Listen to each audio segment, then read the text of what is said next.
Good afternoon to everyone here at Expo 2020 Dubai, and good afternoon to everyone joining us online from around the world. I'm Lyle Gloka. I'm the head of the Convention on Migratory Species office in Abu Dhabi, and it's my distinct privilege to welcome all of you to the Expo 2020 Dubai celebration of UN World Wildlife Day, a contribution to humanity's efforts to conserve biodiversity. Biodiversity is the variety of life on Earth, and it's being lost at alarming rates at ecosystem, species, and genetic levels due to many different human activities. Wild animals, plants, and microorganisms, as well as the places where they live, are the cornerstones of biodiversity. And when they're lost, ecosystems break down, and the many services they provide to humanity are also lost. The loss of wildlife is the most tangible public face of the biodiversity crisis faced by the world. And World Wildlife Day was established by the UN General Assembly almost 10 years ago to celebrate the beauty and the wonder of the world's wild animal and plant species, and to raise awareness and catalyze action to protect wildlife and its habitats, stop the loss of biodiversity, and achieve the UN Sustainable Development Goals by 2030. All is a contribution to humanity's well-being.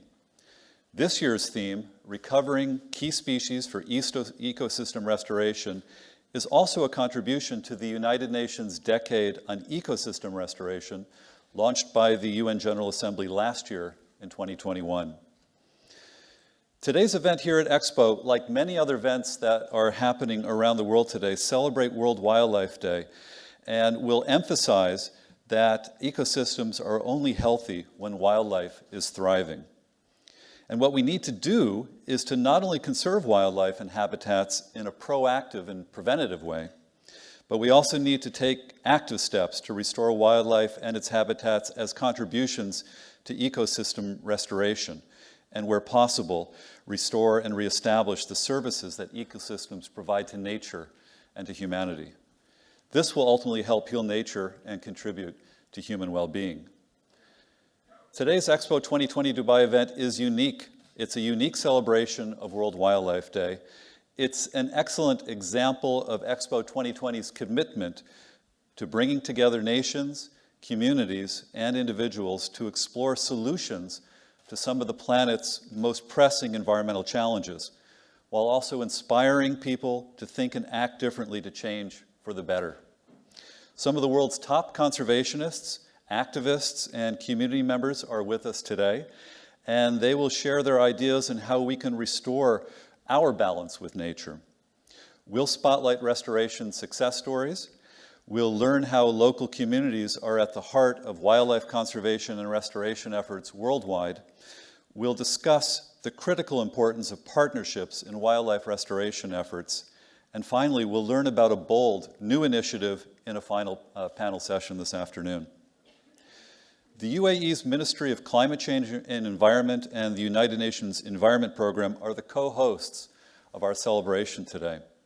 So I would like to introduce Her Excellency Mariam Al-Mahiri, the UAE's Minister of Climate Change and Environment, and my colleague, Mr. Sami Damasi, the UNEP Regional Director for West Asia, both of whom will share some pre-recorded comments.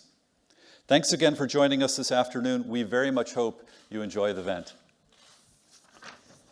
Excellencies, distinguished guests, ladies and gentlemen, apologies for not being with you today, but believe me, I'm with you with heart and soul. A wonderful good afternoon, and it's a pleasure to join you today as we celebrate World Wildlife Day under the theme, Recovering Key Species for Ecosystem Restoration. I thank Expo 2020 Dubai for hosting this unique event that reminds us of the crucial role of wildlife. Continued loss of species and habitats threaten all life on Earth, including human life. People around the world rely on wildlife and biodiversity-based resources to meet all their needs, from food, medicines, and clothing to housing and fuel. Millions of people also depend on nature as the source of their livelihoods and economic opportunities. Living organisms, including animals and plants, help maintain ecological balance because species are linked to a balanced food chain. Imbalance in this chain may lead to disturbance in ecosystems and their services. Some ecosystem services, such as providing food and oxygen, are vital for human life. Ecosystems also perform other, more complex tasks, including mitigating the impacts of climate change and adapting to them, as well as combating desertification. Insects pollinate agricultural crops and supply raw materials used to manufacture industrial products, in addition to providing natural extracts used in medicine and the pharmaceutical industry. According to the latest statistics, biodiversity is declining all over the world with a global species loss of over 68%. Yes, 68% in 50 years, a catastrophic decline that has never been seen before. Given this critical situation, governments as well as international organizations and NGOs have adopted urgent measures to protect these species. Relevant agreements include the Convention on International Trade in Endangered Species of Wild Fauna and Flora, the Convention on Biological Diversity, the Convention on the Conservation of Migratory Species of Wild Animals, and the International Union for Conservation of Nature. In a bid to protect wildlife from extinction, the UAE has joined these conventions and is working to implement their commitments. Today, we are proud to unveil the results of the UAE National Red List project in cooperation with the International Union for Conservation of Nature. This is a collaborative effort between the Ministry of Climate Change and Environment, the concerned local government authorities across the country, experts from public and private universities, the private sector, and non-governmental organizations. The project evaluates the risk of extinction of 1,167 animal and plant species in the country, identifies endangered species, and maps their distribution. The results show that 46.7% of mammal species in the UAE are threatened with extinction. Meanwhile, 19% of reptile species, 53% of bird species, 11% of bony fish species of economic importance, 60% of shark and ray species, 43% of coral species, and 8% of plant species in the country are endangered. The high rate of endangered species urges us to raise the bar on protecting wildlife, preserving ecosystems, and conserving natural resources, and the outcomes of the UAE National Red List project will inform our efforts in this space. On World Wildlife Day, we reiterate our firm commitment to working with other countries to reverse the decline in flora and fauna so that we can ensure the sustainability of species for our future generations. Thank you very much, and I look forward to seeing you all very soon.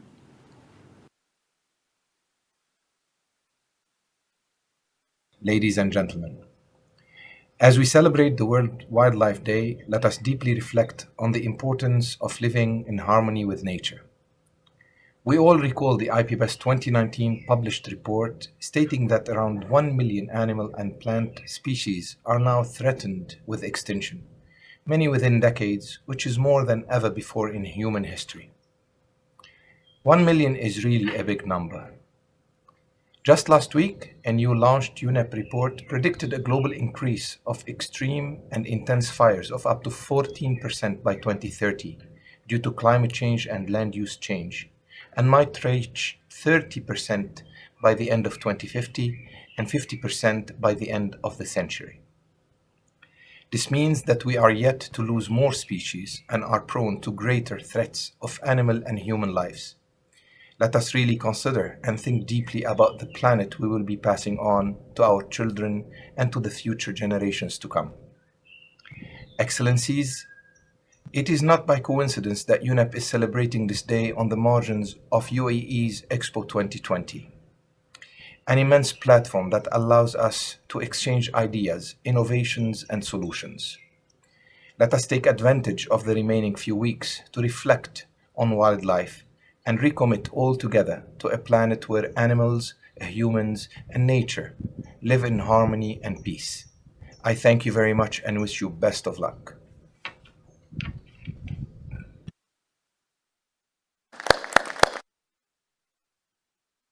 Excellencies, distinguished guests, ladies I thank Director Demasi, Her Excellency Minister Lahiri, and Mr. Gloka for their opening remarks. And hello, everyone. Welcome to this session titled Building Cultures for Conservation. My name is Kehkasha. I am a United Nations human rights champion and the founder president of global social innovation enterprise, Green Hope Foundation. And it is my absolute privilege to be your moderator for this session today. My cathartic, life-changing moment occurred 14 years ago when, at the age of 7, I saw the image of a dead bird with its belly full of plastic on television. And I can still remember squirming with shock, trying to fathom the agony the bird must have experienced as it choked to death on plastic. That was the moment that spurred me to take action. It made me realize that there must be something inherently wrong with our world for such an innocent creature to suffer through so much pain. It led me to celebrate my 8th birthday, which is actually World Environment Day, 5th June, by planting my first tree. Then my local work over the next few years got noticed, and I was invited to speak at UNEP's Tunza International Children and Youth Conference in Bandung, Indonesia at the age of 11, which actually marked the beginning of my long, wonderful and green association with UNEP. Now, the following year, in 2012, I was invited to speak at the Earth Summit, Rio Plus 20 in Brazil.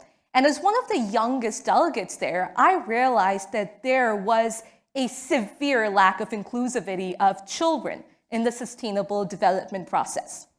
I decided to change that, and so on my return from Rio, I founded Green Hope Foundation to provide children, and especially girls around the world, with the platform through which they could address the existential threats of environmental degradation and biodiversity loss and the consequent social injustice. That same year, I was elected as global coordinator for UNEP's major group for children and youth, making me, as a 12-year-old, the youngest person in the world ever to hold that position. Now, at that time, when other UN processes were blocking children's participation with archaic 18+ age rules, UNEP looked at my work and not my age. And that work, through Green Hope Foundation, has now impacted over 300,000 people in 26 countries. Our conservation programs empower communities, both urban and rural, to mitigate biodiversity loss. In my country, Canada, we engage school children by implementing conservation programs for the endangered Ontario wood turtle that faces threats of habitat loss and illegal pet trade. In Oman, we've been working for the past decade to engage civil society in sea turtle conservation. We empower forest-dependent communities in the Sundarbans, the world's largest mangrove forest spanning eastern India and Bangladesh, to enable them to live symbiotically with nature. And our programs are driven by education for sustainable development that we use as a transformative tool to change behaviors. And that is why I am so enthused to be moderating this discussion today, because we need to build a culture of conservation. And unless we do so, we humans too face annihilation. We have over 1 million species right now on the brink of extinction. And that is why we need local solutions to address this global issue, addressing the intersectionalities of climate change, threats to biodiversity on land and water, sustainable consumption, and reducing poverty and hunger, because we depend on nature for all our needs. And to bring back key species from the brink of extinction, we are required to embed an ethos of conservation, and that change can only be driven through awareness and by engaging all stakeholders and addressing the pressures of economic progress, urbanization, and overconsumption to really establish empathetic and compassionate mindsets that do not just view our biodiversity as an endless resource to exploit. So our panel today will elucidate all these parameters, and it is my immense pleasure to introduce our eminent speakers today and invite them to the stage. So we have with us today Małgorzata Galińska, Deputy Minister and Chief Conservator of Nature of Poland.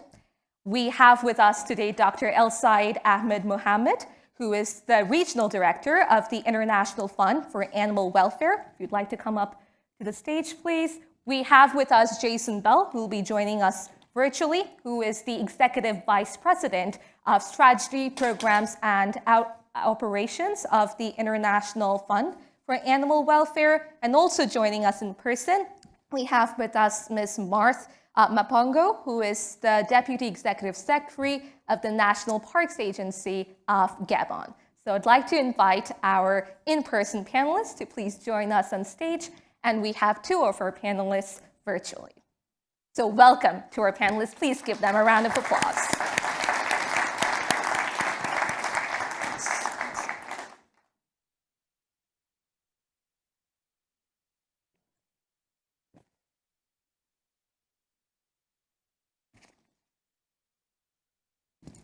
Great, so without any further ado, I would like to invite Minister Galińska to take the floor, but just before that, to remind our audience, for our non-Polish speaking audience, if you can use your headsets and use channel 2 for English translation. So Minister Galińska, the floor is yours. Dzień dobry, jest mi niezwykle miło, że mogę się z Państwem spotkać, choć żałuję, że nie mogę się spotkać osobiście. U granic Polski toczy się wojna, Ukraina została zaatakowana. Nasz rząd jest mocno zaangażowany w polityczną pomoc, ale też ratujemy uciekające osoby. Wczoraj Polska przyjęła już ponad 500 000 kobiet, dzieci i osób starszych uciekających przed wojną. Stąd jeszcze raz przepraszam za moją nieobecność, ale również dzisiaj polski parlament będzie debatował nad obroną ojczyzny. Dzisiejszy dzień jednak to Dzień Dzikiej Przyrody i chciałabym przedstawić doświadczenia naszego kraju dotyczące tego, w jaki sposób od wieków Rzeczpospolita chroni przyrodę i podejmuje działania, aby równie dobre zasoby pozostawić kolejnym pokoleniom. Nasze działania podejmowali już liczni polscy władcy setki lat temu. Na przykład Kazimierz Wielki już w połowie XIV wieku objął ochroną lasy. Kolejny władca, Władysław Jagiełło, w 1423 roku wpisał ochronę cisa i większe zwierzęta, a także wprowadził okresy ochronne dla zwierząt łownych. A w 1523 roku wprowadziliśmy ochronę żubra, tura, bobra, sokoła i łabędzia. Gatunkiem będącym ikoną ochrony polskiej przyrody, a nierozerwalnie związanym z Puszczą Białowieską, jest żubr. Niegdyś zasiedlał cały obszar Europy wraz z przekształceniami siedlisk, wycinką puszcz i bezpośrednią eksploatacją stopniowo zanikał.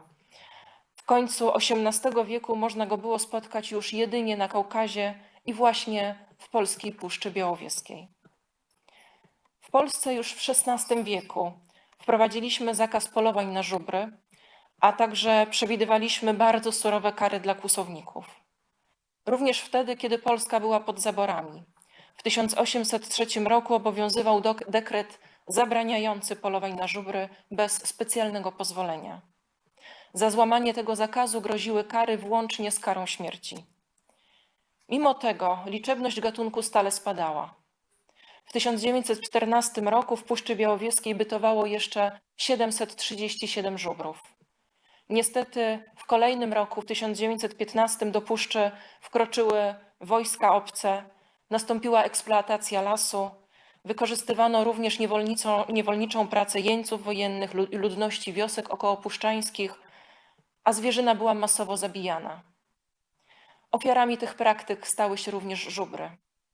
Wiosną 1919 roku z ręki kłusownika w Puszczy Białowieskiej zginął ostatni żubr. Kiedy w 1918 roku Polska po 123 latach zaborów odzyskała niepodległość, nasze polskie państwo stanęło w obliczu wielu wyzwań. Wyzwań ekonomicznych, społecznych, politycznych, również walki o utrzymanie naszej niepodległości.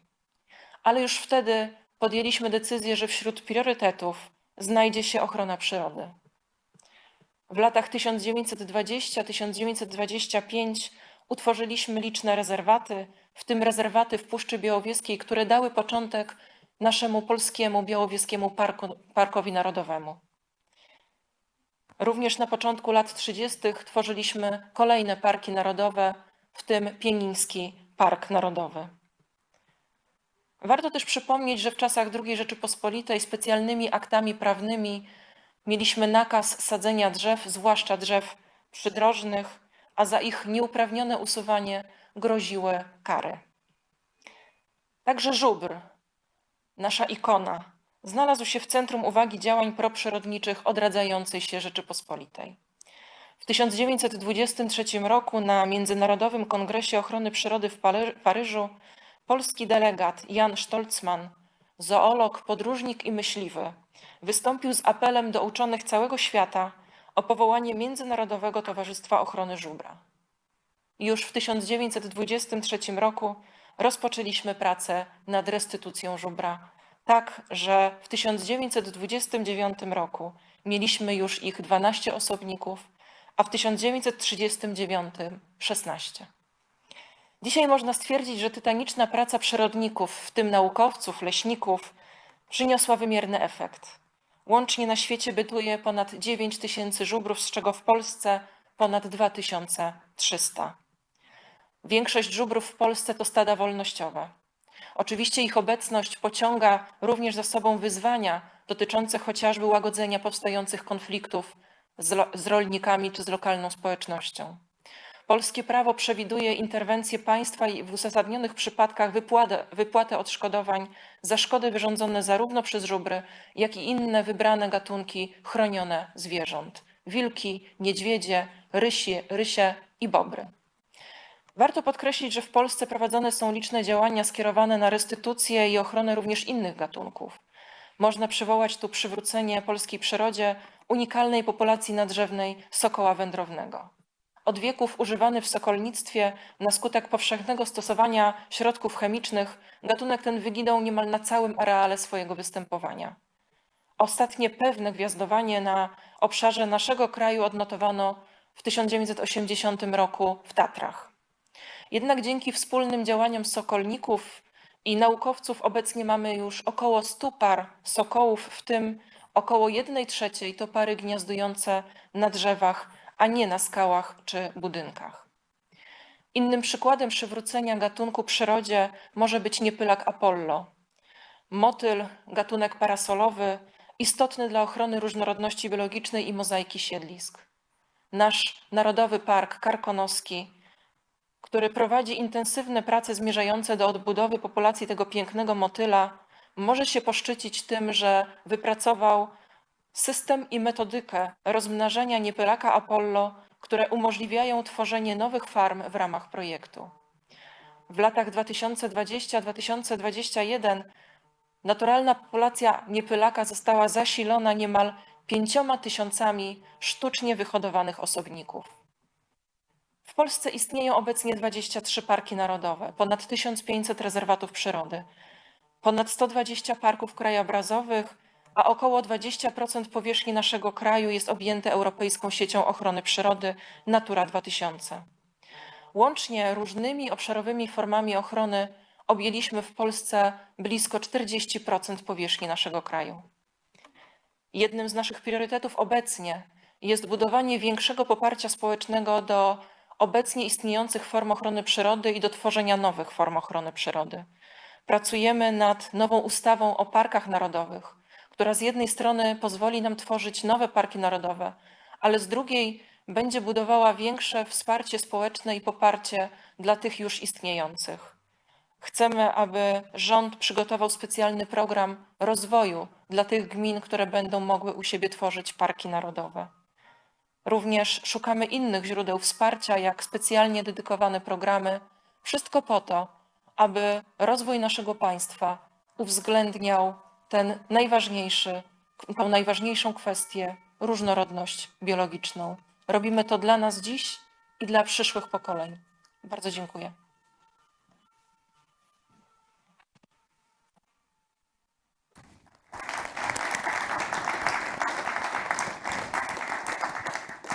Thank you so much, Minister Galenska, for sharing the amazing work that has been done literally over the centuries in Poland for wildlife conservation, as well as speaking about the species conservation efforts from the European bison to the butterfly and the peregrine falcon. And it's just really amazing to hear how wonderful the results have been and how concrete they've been and how they've benefited the wildlife and the people as well. So I thank you for sharing that. And I shall now invite our next panelist, Dr. El Saeed Ahmed Mohammed, to speak a bit about the International Fund for Animal Welfare, the work that you do, and how you engage communities in wildlife conservation around the world. Over to you. Thank you. What's the presentation? Yes, if we can have the presentation. Yes, it's on there. Thank you. I am El Saeed Mohammed. I am the Regional Director for the International Fund for Animal Welfare. Originally, I was a veterinarian, then involved in our work as conservation and animal welfare. Our headquarters in Washington, D.C., and our international operation center in Massachusetts, Cape Cod, Massachusetts. I would like to speak today about the community involvement in the conservation work. I think this is well. The green. Yes. Okay. Involving the community in the conservation work is something more than important. If I would like to start, I will start by what is the local community? The local community is, there is a number of definitions, but we will go with certain point in this definition. First, they are sharing the same geographical area. They are have attributed to social cohesion. So we are talking to one group of people. And try to understand this, just compare it with the population in the city. The third one is they have common value. The old understanding that those people are not educated, you have to change this mind at all. Mobile phone everywhere, internet everywhere. So in any way, they are not uneducated. They are not ignorant, sorry for this word. So they have their common value. And of course, they are in groups, more than households, you can villages, group of villages or tribes, and so on. Just note two main figures here. That the local community around the world control about more than 20% of the land around the world. This part that they controlling contain more than 80% of the biodiversity. You have to imagine this is a huge figure. The 80% of the biodiversity, valuable biodiversity, are managed, used, or controlled or owned, whatever the word, by the local communities. So local community from here is a major element in the conservation work.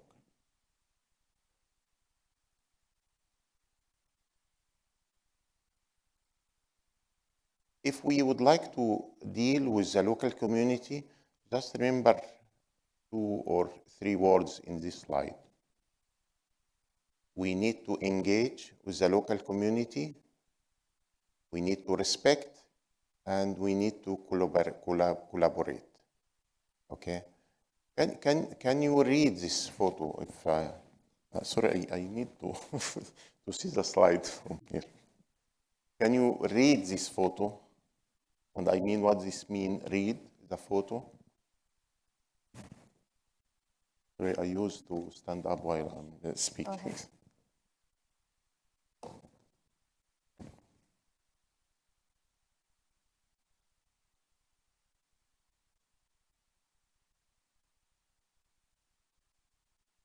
So you can see in this photo how this is our scout. The boy or the man here is our scout leader in Morocco.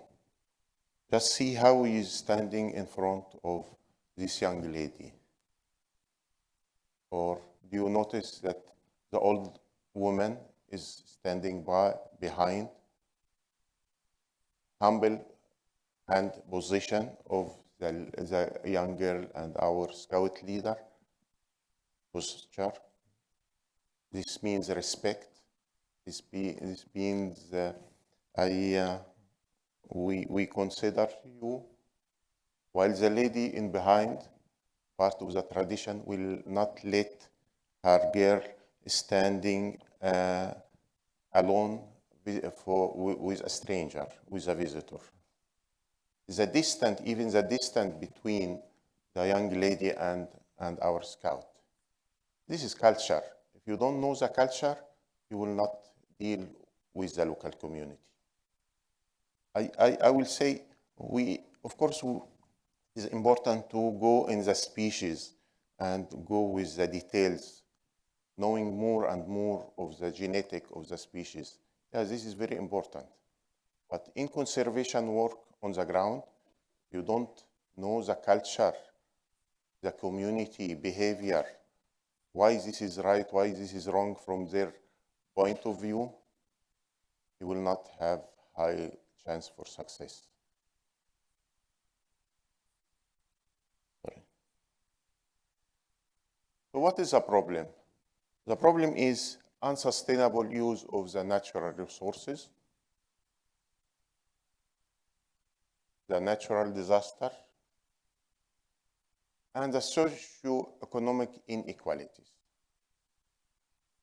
Of course, there is other problems that in our work in IFO, International Fund for Animal Welfare, we focus about these three: the unsustainability, the natural disaster, the socio-economic inequality. Whatever the solution, you have to consider the local community in your solution. The start from the solution from the local community. So, what is the solution? We have three main points we are working on: educating and empowering the local community, because they own the wildlife. They control the wildlife. They have the wildlife, 80%, as we mentioned earlier. Creating opportunities. We'll go in details about this. Cultivating coexistence between the local community and the wildlife. So for educating and empowering the local community, we just mean that we'd like to tell the local community about the importance of the wildlife, the benefit of the wildlife for them. Very simple example from the region here.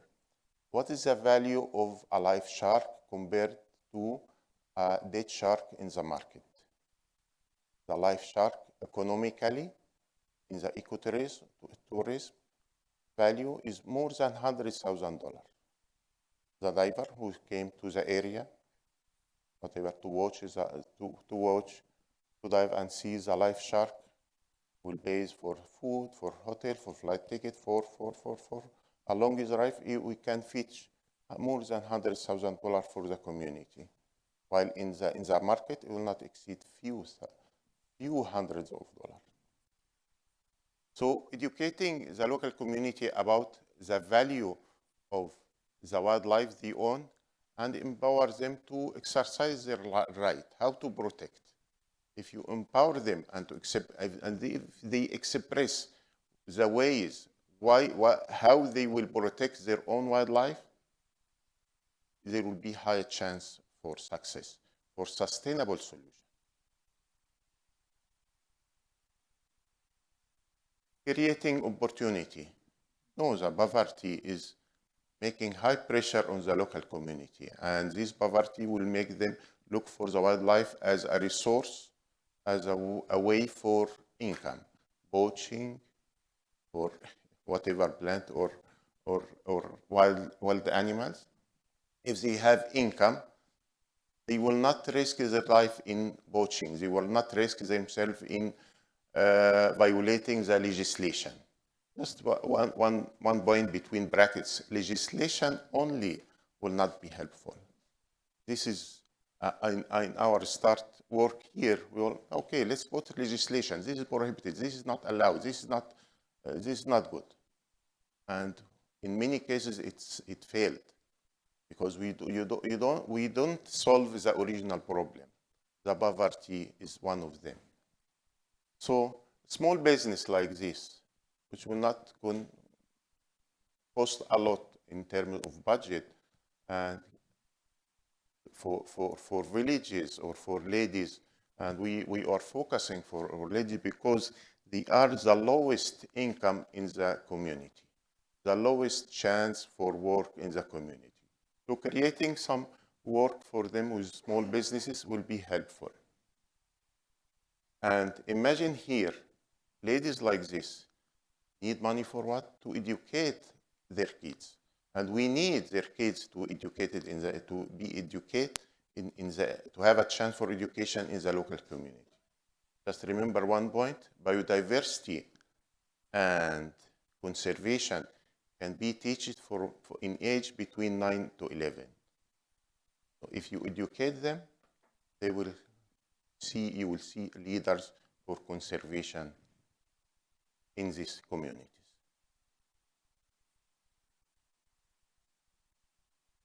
Another chance for creating opportunity. This is the story of Barbary macaque in Morocco. Barbary macaque, what is left is 10,000 individuals, 80% in Morocco, 20% in Algeria. This is the whole population around the world, mainly in Ifran National Park within Morocco, which contains 50%, around 5,000 to 6,000 individuals of Barbary macaque. And they are poached for infant. The poacher looking for the infant to export it to Europe as exotic pets, or for Morocco for using in street performance. If you go to Morocco, you know that you will see monkeys in Jama' al-Fana in Marrakesh. So the solution is to create opportunity and protect the macaque. 10 local community scouts will patrol the area where the hotspot for poaching exists from the data that we have. And imagine that each of these local community personnel, they know the group of macaque one by one. Of course, we are working on what we call habituated group. So every day he will go and check the group of macaque, which are around 15 to 25, and he know if one is missed. So we're creating opportunity for the local community personnel. Cultivating coexistence. Of course, as the humans extend population in growing and extend, going to wildlife habitat, more in jungle, more in the forest. So this will increase the chance of interaction and conflict. And something starting from the raiding crops, destruction of properties, injuries, or sometimes, of course, killing of some wildlife, attack or considered as a potential danger for humans. And of course, there is some injuries for humans and sadly, some loss of life for humans. Conflict, revenge, this will, and some, of course, poaching because they are near the wildlife. So you need to create some sort of solution for coexistence. Early warning for villages that may be attacked or raiding crops by wildlife. Early warning, training, we do things like this. Or having some project like bee hives project, which will create some income. for the community, and it will become a deterrent for the elephant to keep away. Even there is some argument about that some elephant is become habituated, or usually they will use to the bees, and their effect of deterrent of bees will decrease. But anyway, there is a level of protection still exists. Another one, Chikolongo livelihood project, which is something very interesting. I like this project very much. A village in Malawi near a river, and the ladies' kids are fetching the water, which is the only source of water, this Shira River, on daily basis to bring water for their families. And there in this river, you will see wild animal approach the river for water as well. Elephant, deers, whatever. And those ladies and kids put them in danger by walking a long distance to reach the river and taking the water from the river. Attacks by the crocodiles, something happened. Killing ladies trying to get some water by crocodiles is happened several times. So how you cultivate the coexistence? Creative solution by pumping the water from the river to a station in the village. First, to be sure that the water is clean. This is one, and the ladies no more need for walking hundreds of meters to reach the water resources, or the kids as well. And also this accompanied by establishing some income, some small project like fish farming, as the water is available, and building or repairing the fence that protect the village from the wildness, some incentive or some encouragement for improving their agriculture crops. So this will solve a lot of problems. Of course, we don't have the magic stick, and it will not, but at least it will not solve all the problems, but at least it will decrease the poaching severely, dramatically. Severely, okay? You can see the success in the face of this lady. Just a lady would like to give some water for her kids. And of course, she will risk her life to get this water. Before I end, there is another movie, small movies about creating opportunity and conservation project. We call the Team Lioness, if we can run this movie. This movie is about a team of ladies. We hired them to work in conservation, to rangers. And this is the first team of ready for ladies rangers in its kind in Africa. Can we have the movie on?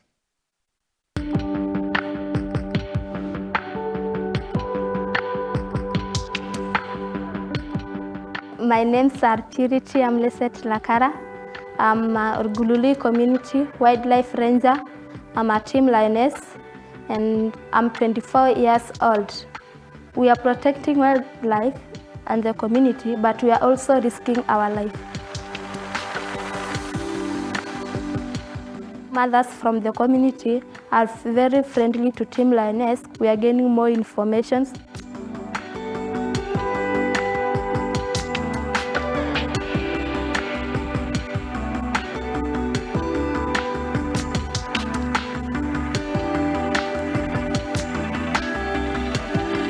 About this job, I love it because I earn that will raise my living standard and my family's living standard.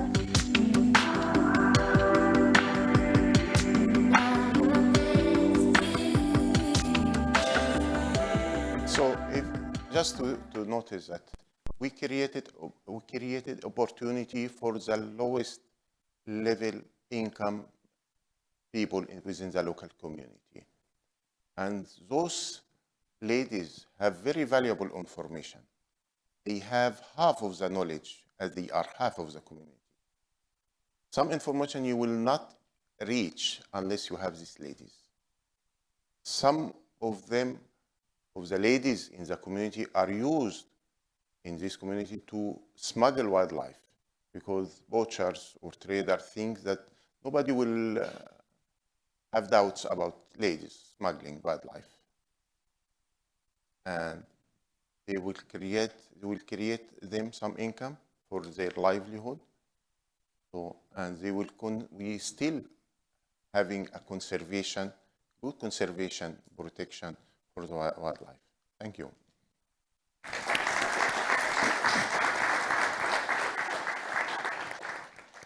Thank you so much, Dr. El-Sayed, for sharing the International Fund for Animal Welfare's work.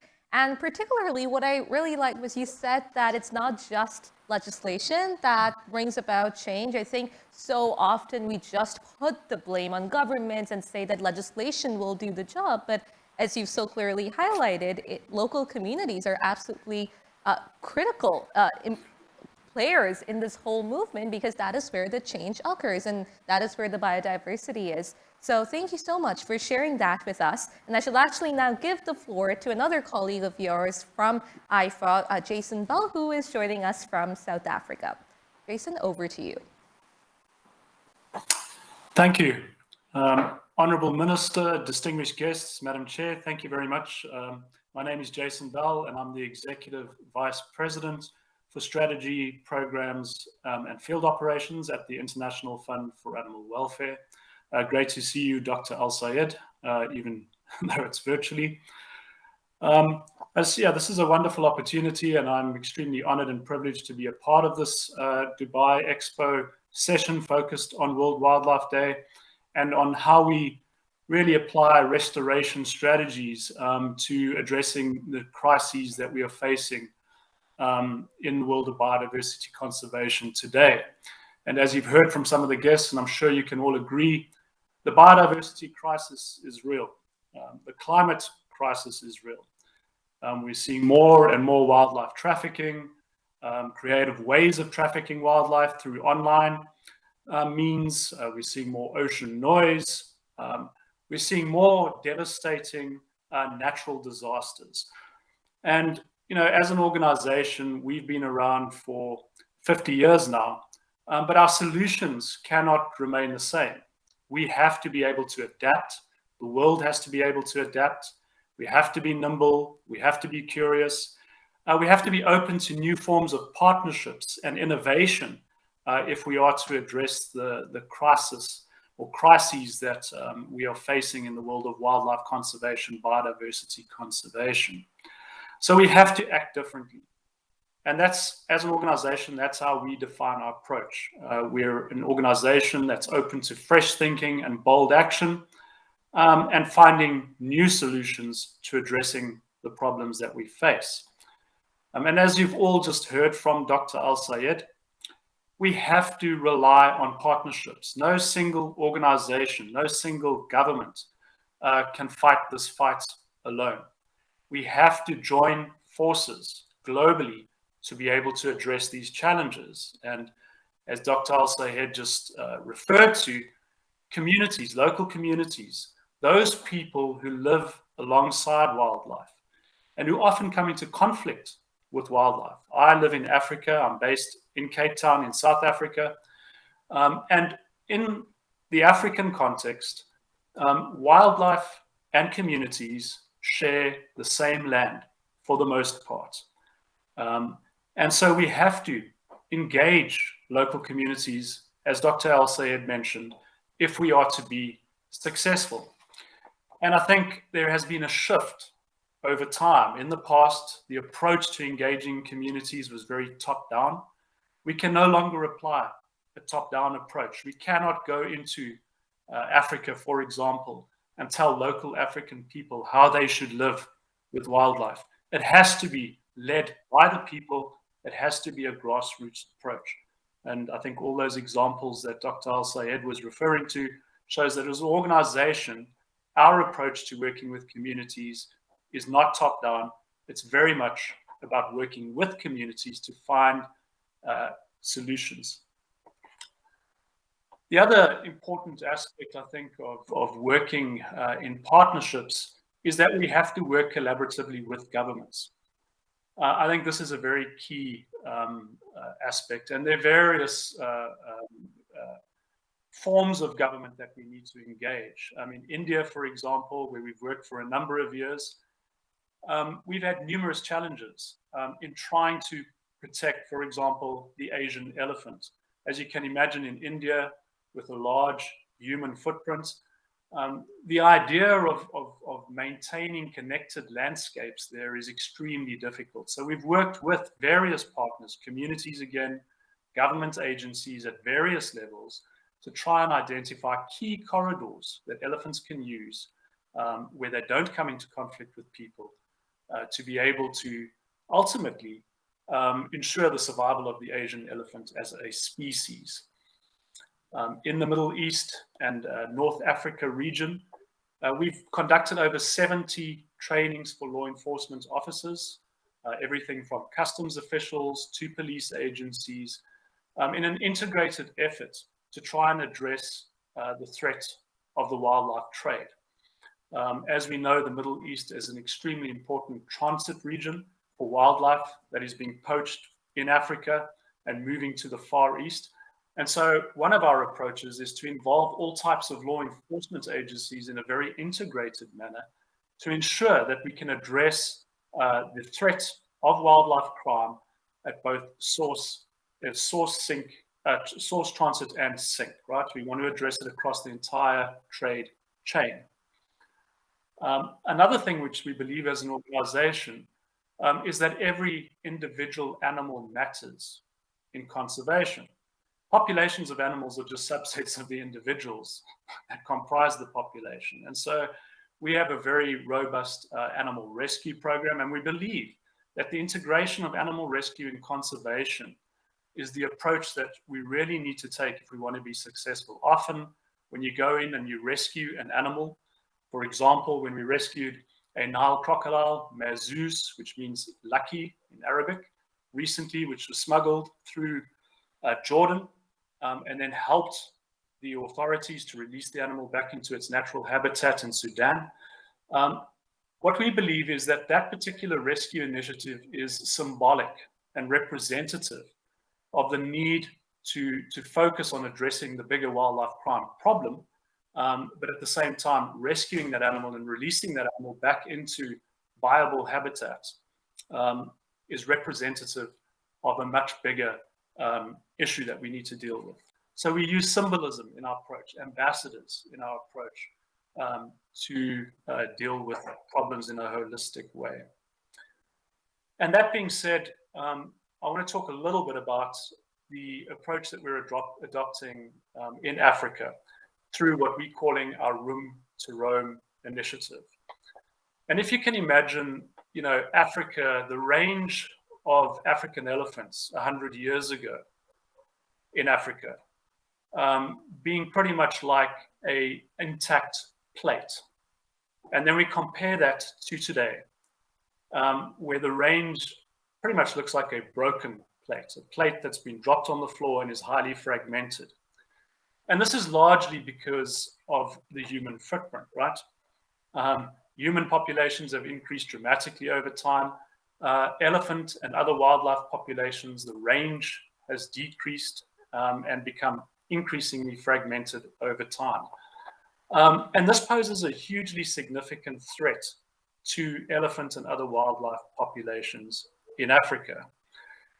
So if we, as a globe, as a world, interested in maintaining the viability of the species we see in movies like The Lion King, if we want to see elephants thrive, for example, 40 years from now, we really need to come up with creative, innovative solutions which will allow that to happen.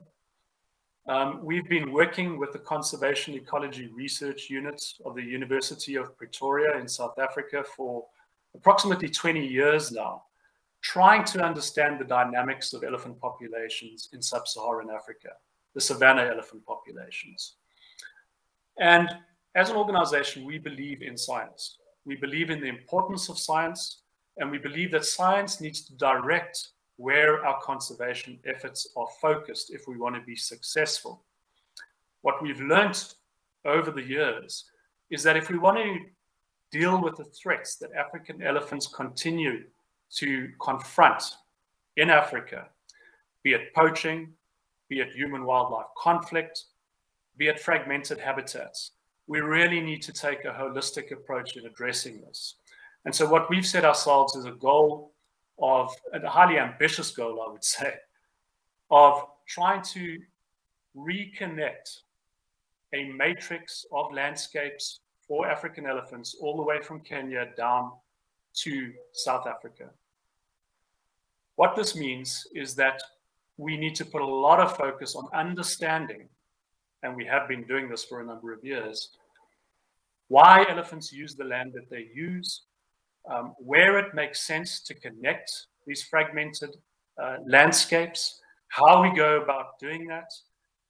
One of the things we know, based on the work that we've been doing, is that elephants spend the range of elephants, 60% of their range falls outside of formal protected areas. This again shows the importance of elephants living with local communities. 60% of the range outside of formal protected areas means that you cannot only focus your conservation efforts in national parks. You have to focus your conservation efforts and a substantial amount of those efforts outside of national parks. You then engage in communities, you're engaging governments in creative ways. But it has to be science-led. We have to know what makes sense in terms of maintaining connectivity across these landscapes. Unfortunately, and I think this is something that the conservation community is grappling with, and we've seen some significant change, I think, right now, is we very much over the last, I would say, 20 years have been forced to deal with kind of a band-aid approach in dealing with the threats to wildlife populations. If you just take elephants and ivory, for example, the poaching crisis has been significant. It's 10 years ago, we were losing a huge number of elephants to furnish the trade in ivory to the Far East. We've managed to deal with that particular crisis, and we've seen some significant changes. But we had to deal with that crisis. We now have things like climate change, which are going to have a significant effect on where elephants will thrive in the future. That's going to have a significant effect on where people will be living in the future. And so when we talk about room to roam and maintaining this matrix of connectivity for elephants as our ambassadors, the species we use as a flagship species, and other wildlife populations, we also need to understand that a lot of those areas that are going to be more viable for wildlife 20, 30, 40 years from now are also going to be more viable for people to grow crops. We have to then start thinking way ahead of how do we maintain the viability of these populations, ultimately, so that they can persist all of these challenges that they're going to continue to confront. We have to start thinking way ahead, and then we have to think about how we engage communities to be a part of this process, so that 40 years from now, we can talk about still seeing viable, thriving wildlife populations in the wild. So this is something that we're very much focused on as an organization. It's highly ambitious. And again, I just want to reiterate the importance of partnerships. I think we should all agree that no single organization, no single government can deal with these issues alone. We have to work in partnership if we want to ultimately save the wildlife we're talking about and address the biodiversity and climate crisis, which are basically interrelated.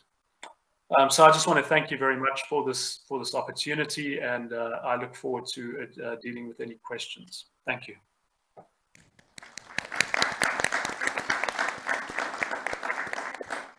Thank you very much, Jason, for reiterating how important partnerships are, and absolutely we cannot achieve a sustainable and equitable world for all and our wildlife on our own. We need to work with every single stakeholder out there so that we can truly get everyone's opinion and ensure that no one's left behind.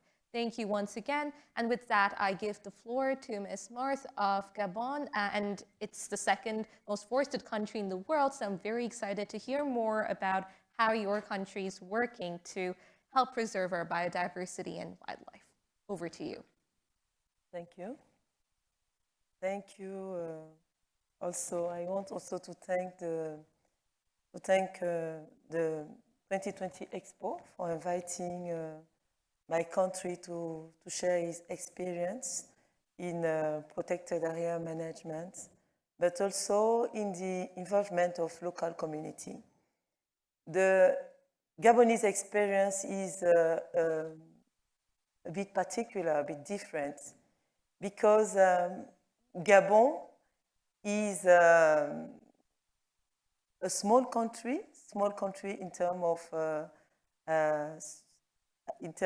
area, in terms of population. We are less than 2 million. We are also a small country in terms of global economy. But in terms of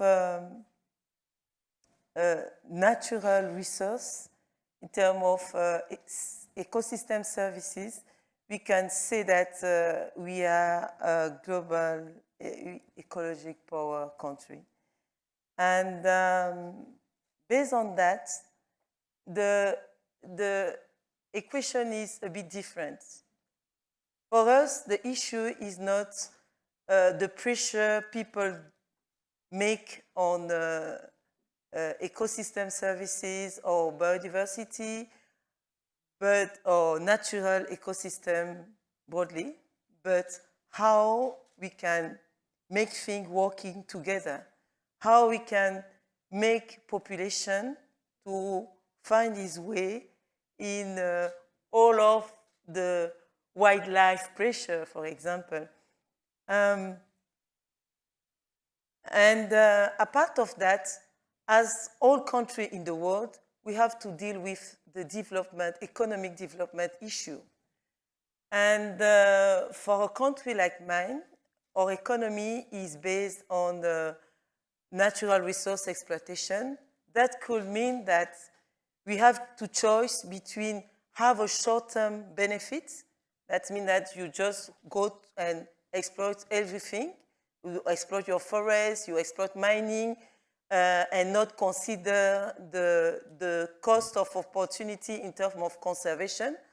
Or although you go for sustainable development, which have a huge cost in terms of investment, because you will need technology, develop technology. You will need to have funding.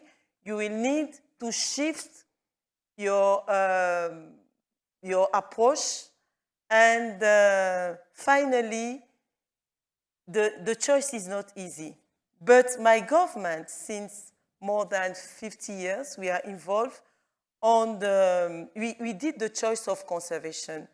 And we did the choice of commit our country to preserve nature and to couple preservation, environmental preservation, and our economy. This is why the government decided to design the development strategy in terms of 3 pillars. One is the industrial one. The idea is to increase the added value of the natural resources. So shift from a commercial based on just primary resource to more factories one. And also the idea is to look at the best way to increase the value of our natural resources. And all of that we are committed on many multilateral agreements. And to perform that mutual agreement, to perform the sustainability vision, we used to be, to deal with concern, with local communities concerned. My colleagues already show us how the involvement and the implication and the responsibility of local communities are important. But in that local communities, we also have the major part of them are very poor. So the choices, the choice for the local communities is just decide to live or decide to cooperate with unsustainable use of natural resources. So my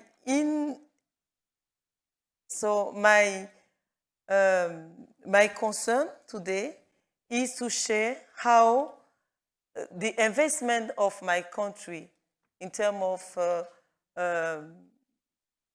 of make things to work together. First, we agree that because just less than 30% of the population live in the field, we go to put in place laws and regulation to make sure that the private sector and all the economic activities are led by sustainable development patterns. This is why, for example, environmental impact assessment is requested for every activities which have an impact on the ecosystem, natural ecosystem. Secondly, my country have decided in terms of marine and terrestrial area to consecrate more than 30% of the country.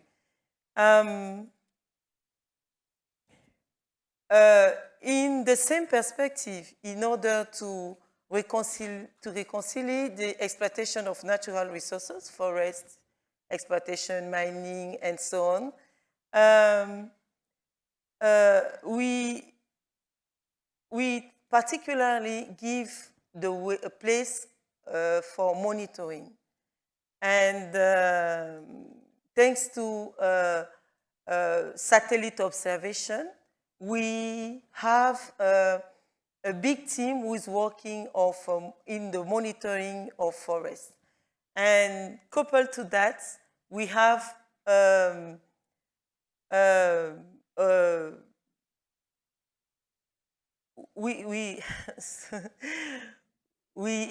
in my agency, National Park Agency, with the support of defense and other protection administration, we are working on the ground to protect the wildlife. That means that the issue we have to deal with is because our country doesn't have a big pressure on wildlife, people come from outside the country and put Gabon in the situation to also deal with national security because of the wildlife protection. So,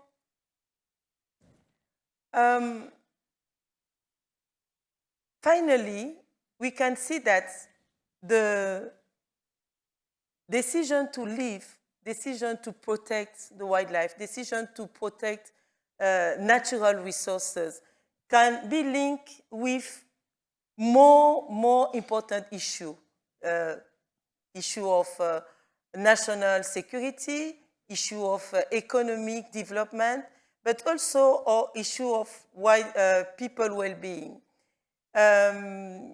Usually, we just approach the conservation in the way of giving wildlife place to live, giving wildlife space to continue giving the wildlife their space. But we can also have the other face of the pieces, because finally it is a cost of opportunity, cost of opportunity for our country to decide to at the social level, to decide to, I can say, to choose the challenge, even to have his population against him. For example, the cohabitation with elephants is meaning that all daily our local community have to deal with victim of elephant, victim in terms of human population, but also victim in terms of crops destruction. So you can imagine that people will say, okay, does it mean that elephants are more important than our lives, or forests are more important than our well-being? So finally, we want to, in this discussion, we want to highlight the fact that, yes, the wildlife is important. Yes, we are a country committed for wildlife, but also we need to give more space for research to understand better and find way for community to cohabit with wildlife. But also we need to find new source of funding, maybe to increase the added value of ecosystem services, so we can shift onto more intensive valorization, comparing to our primary exploitation resources. Thank you.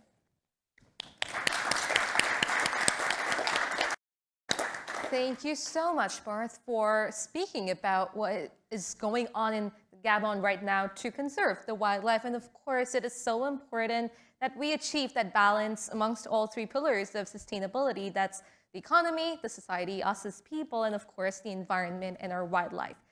So with that, I would like to thank all of our panelists for such an amazing and informative discussion. I think it's very clear now that in this age of the Anthropocene, our human footprint is literally stamping out thousands of species into oblivion. And unless we bring about a volte-face in our consumption patterns and make them sustainable, it will be impossible to reverse the fate of these thousands of species that are on the brink of extinction and support their ecosystem restoration and habitat restoration. As our panelists today have so eloquently highlighted, local communities are the catalyst that drive conservation. And at the same time, it's equally important for governments to also build this culture of conservation through their policies, very much in the manner that Gabon, Poland, and the UAE are doing. And at the end of the day, we people need to be at the nucleus of the solution, because time is not on our side. Every day of inaction and procrastination is ringing the death knell for more and more species. So we need change. We need a metamorphosis in our behaviors so that we can turn back the clock for these thousands of species that are now teetering on the edge of extinction. So with that, thank you once again, panelists. Thank you to our audience, and I hand it over to Fatima, the moderator of the next panel. Thank you so much, everyone.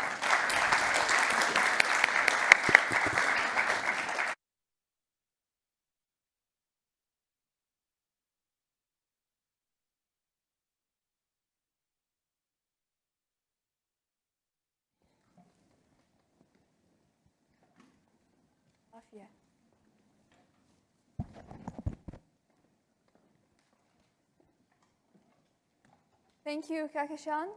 Ladies and gentlemen, on behalf of the team and I present myself. My name is Fatma Azilzala, a young champion of Earth by UNEP and the founder of Ecostar Recycling Initiative based in Kuwait, where we work on applying environmental solutions to overcome the challenges of waste management and waste pollution in the country.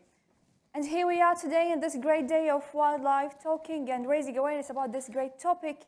Now, if there is something that I really have to mention here, that would be that we're living in one world and one planet. So all the environmental challenges that we have here is in one way or another connected to each other. So please, keep your surrounding waste-free. Waste pollution is going to affect you. Waste pollution is going to affect the surrounding wildlife. Always act wisely and always act for nature. In this session, our next session is going to be focused on partnership for restoration. So please, ladies and gentlemen, welcome to the stage Her Excellency Dr. Sheikha Al-Zahiri, Secretary General of the Environment Agency, Abu Dhabi.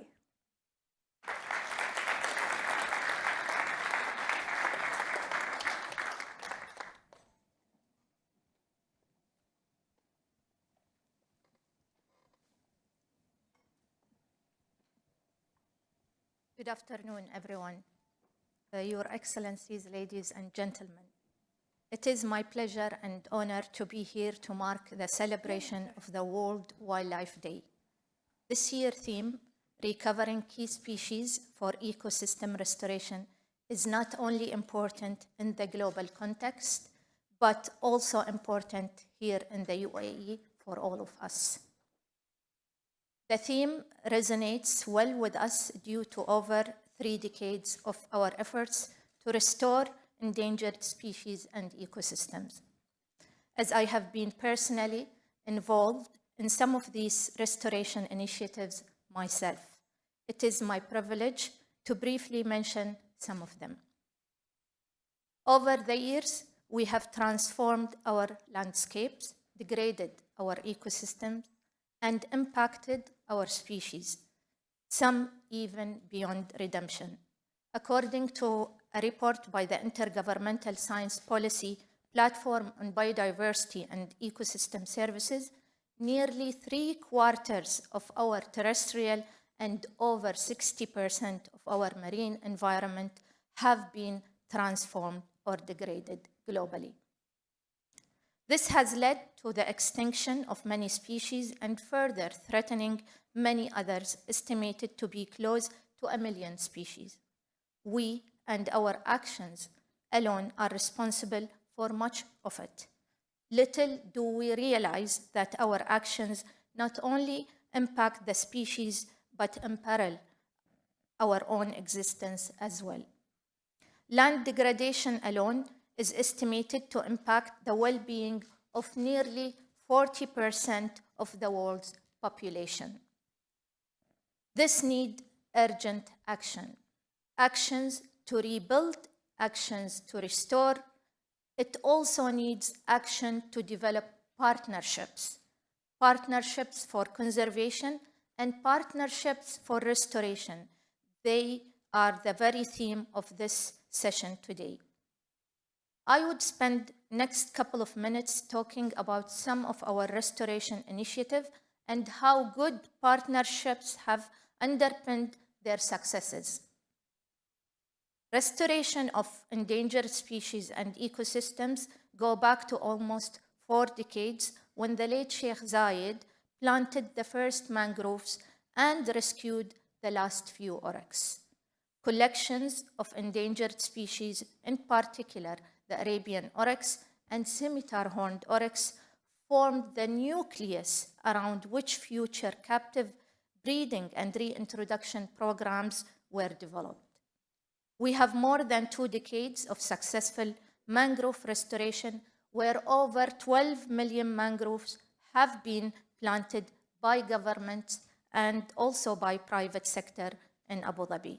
We will continue to build on our own mangrove restoration through the newly launched Abu Dhabi Mangrove Initiative announced last month. Our fisheries recovery is nothing short of spectacular. In nearly 3 years, the percentage of fish species caught sustainably improved from less than 6% in 2018 to a nearly 57% by 2020. This was possible due to strict regulation and partnerships and support from communities, government entities like the Ministry of Climate Change and Environment and other key stakeholders. Our efforts to restore endangered species have gone global. The scimitar horned oryx reintroduction is one such story. It demonstrates that it is possible to reverse the red and to put a species on the path of recovery. Although the species is still listed as extinct in the wild by IUCN, the revision of its status is due, and I have no doubt that its status will change soon. It was this month in 2016, and precisely March 14, when the first batch of 25 scimitar horned oryx were put on a plane to Chad. The rest is history, as they say. Until now, we have taken 250 individuals in Wadi Rime, Wadi Akhim Game Reserve in Chad. Today, we have a healthy population of 400 individuals. The numbers continue to grow. This is regarded as one of the most ambitious and successful large mammal restoration program anywhere in the world. I'm sure Axel, the chair of IUCN Conservation Translocation Specialist Group, would endorse this and can agree to it. This is a remarkable success story for species which had become extinct in the wild over 2 decades ago, and to see it thriving once again in its natural habitat. This conservation success story is all about partnership that we built with the government of Chad and the Sahara Conservation Fund and over a dozen other partner organizations. The Smithsonian Institution and the Zoological Society of London continue to be involved in the scientific monitoring on the ground, while our partnerships with Al Ain Zoo, Mohammed bin Zayed Fund, Marwell Zoo, St. Louis Zoo, and many others have been fundamental to the success of this program. This restoration story is about an endangered species, about habitat, about ecosystem, and about community and livelihood. This is also a story of a partnership, as to pull off something of this scale and magnitude is not possible for any one institution or anyone one government. It cannot get any better than this. Successful restoration efforts of endangered species and ecosystem are totally in sync with the with the UN Decade on Ecosystem Restoration 2021-2030, announced last year to restore and revive the natural world. It is truly an inspirational story and fills me with a pride. There are lots of dooms and gloom stories, and success stories like these must be celebrated and told. Therefore, I decided to tell this story today. Give us hope. It has enthused us to continue to rebuild and to restore other endangered species and ecosystem. In that hope, we have added ADEX and Dama to the mix. And as I speak, our team in Abu Dhabi are preparing to take the first batch of the beautiful Dama, Gazal, and ADEX to Chad. Hopefully, in a few years' time, one of my colleagues will be standing here on this podium like this to share successful restoration of ADEX and Dama. Thank you so much.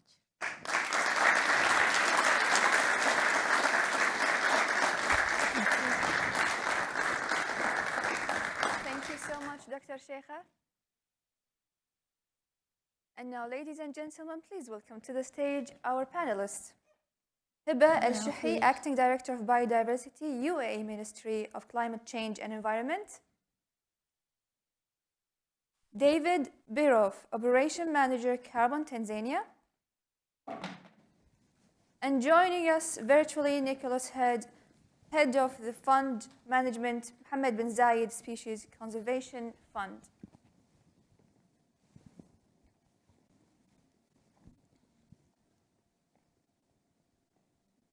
So hello and welcome, both of you, in this great day of wildlife. So I'll be starting with you, Hiba. So basically, we know that the UAE is very focusing on and creating regional and global partnership. Can you tell us more about that, and what are we expecting in 2022? Thank you very much, Fatma. The UAE has a strong tradition when it comes to conservation. UAE organizations have been partnering up with environmental groups around the globe for decades to protect habitats. The protection of species has also been a fundamental role of the UAE, as well as preserving not just parts of the UAE, but parts as well of the planet. So the Ministry of Climate Change and Environment, where I works on preserving these lands, with either terrestrial or coastal lands, with our partners, as well as marine ecosystems through different initiatives. They include breeding of species, establishing protected areas, coral reef rehabilitations, mangrove cultivations, as well as installing artificial reefs, among a lot of other initiatives. We do believe that partnerships are key. Of course, it's a key factor in restoration. And working with our partners nationally and globally have always been part of the UAE's restorations effort. Let me just give you an example.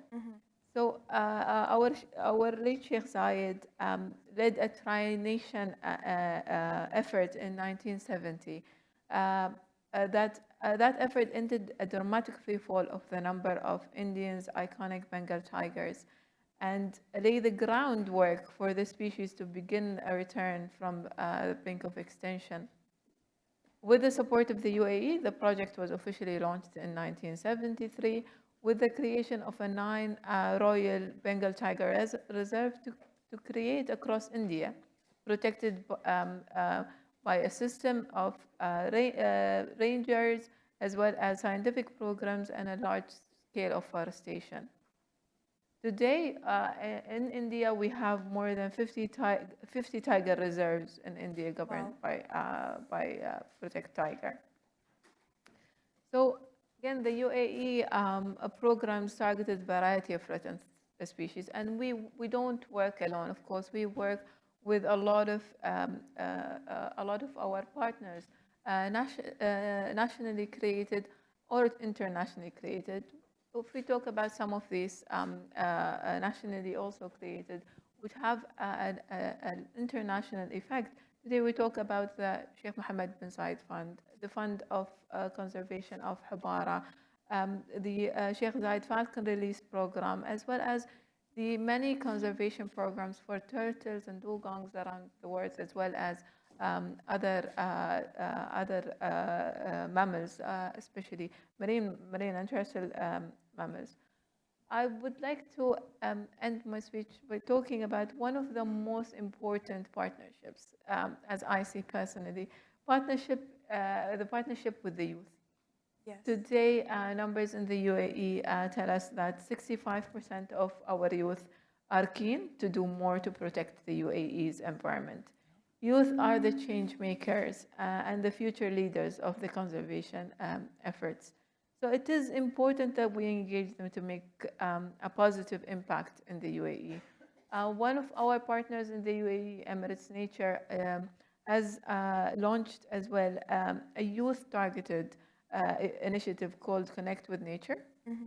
And the aim of that initiative is to inspire 500,000 young adults through digital and physical experiences, as well as awareness and knowledge, plus providing them the necessary skills to become future sustainability leaders. And I strongly believe that if we could change the behavior of the youth and we can make them become a sustainability leaders, then we build a community of protectors and that have the strong, and we all will have a stronger chance against the battle of extinction of the species. Thank you very much. That's great and great efforts, honestly, and thank you so much, Hiba. Now, with you, David. Carbon Tanzania. It's different, it's unique. Tell us a bit more about it. Well, Carbon Tanzania is a private company that focuses on investing with local communities to create conservation and development outcomes. And we are focused on streamlining the process of, I heard a lot of colleagues talk about engaging communities, talk about innovative ideas. And specifically, my colleague from Gabon talked about the opportunity cost. The real reason why we're losing all of this, because there's a daily choice that people are making that's causing the exploitation of value. And it has to do with bringing with the short-term benefit versus the long-term benefit. And we believe by using capital markets, we can change the underlying calculus. We can bring that benefit in the long term up to the current term for those local communities. I see. And we can do so with massive value because of the way the global system works around finance and capital. Small amounts of Western money can go really, really far in local communities. So that's our focus, the efficiency, the streamlining, and putting money directly into communities' hands so that it's not about educating them or it's not about anything like that. It's about making the clear economic incentive to protect the environment. I love the target of this project. Honestly, also a great effort. Thank you so much, David. And now with Nicholas, who's with us virtually today.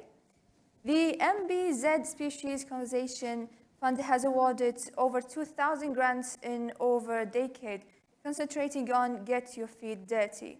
Tell us why it works. Thank you, Fatima. Can everyone hear me okay? I think the importance of the Mohammed bin Zayed Species Conservation Fund, I believe, ties into some issues which have been brought up by other speakers, in particular David, actually just now, and also Dr. Syed Mohammed earlier, about the importance of communities and of engaging communities in conservation and general environmental efforts. We, as a donor organization, provide small grants up to $25,000, but on average around $9,000 to $9,500 to support particularly local people who are passionate about protecting and saving the species in their area, the threatened species in their area. We provide grants to help them engage in their passion, to enable them to conduct that conservation work.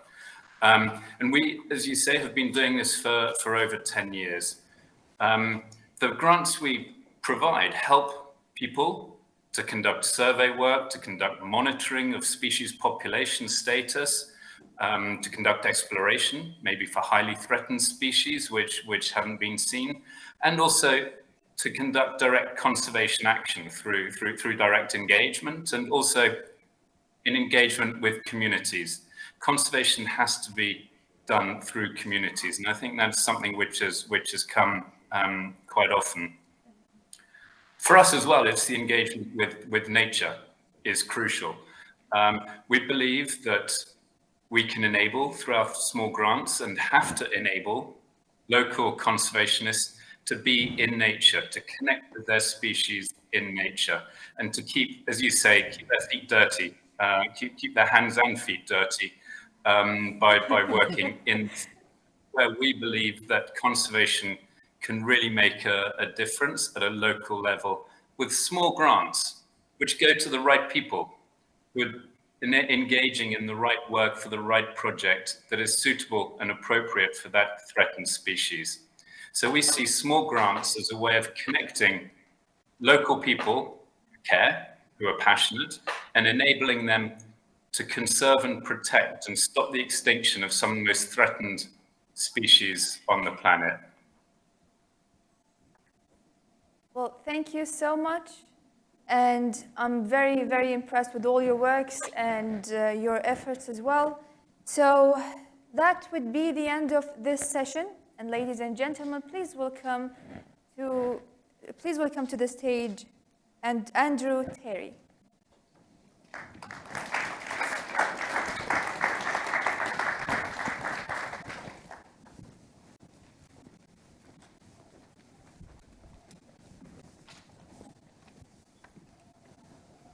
Right.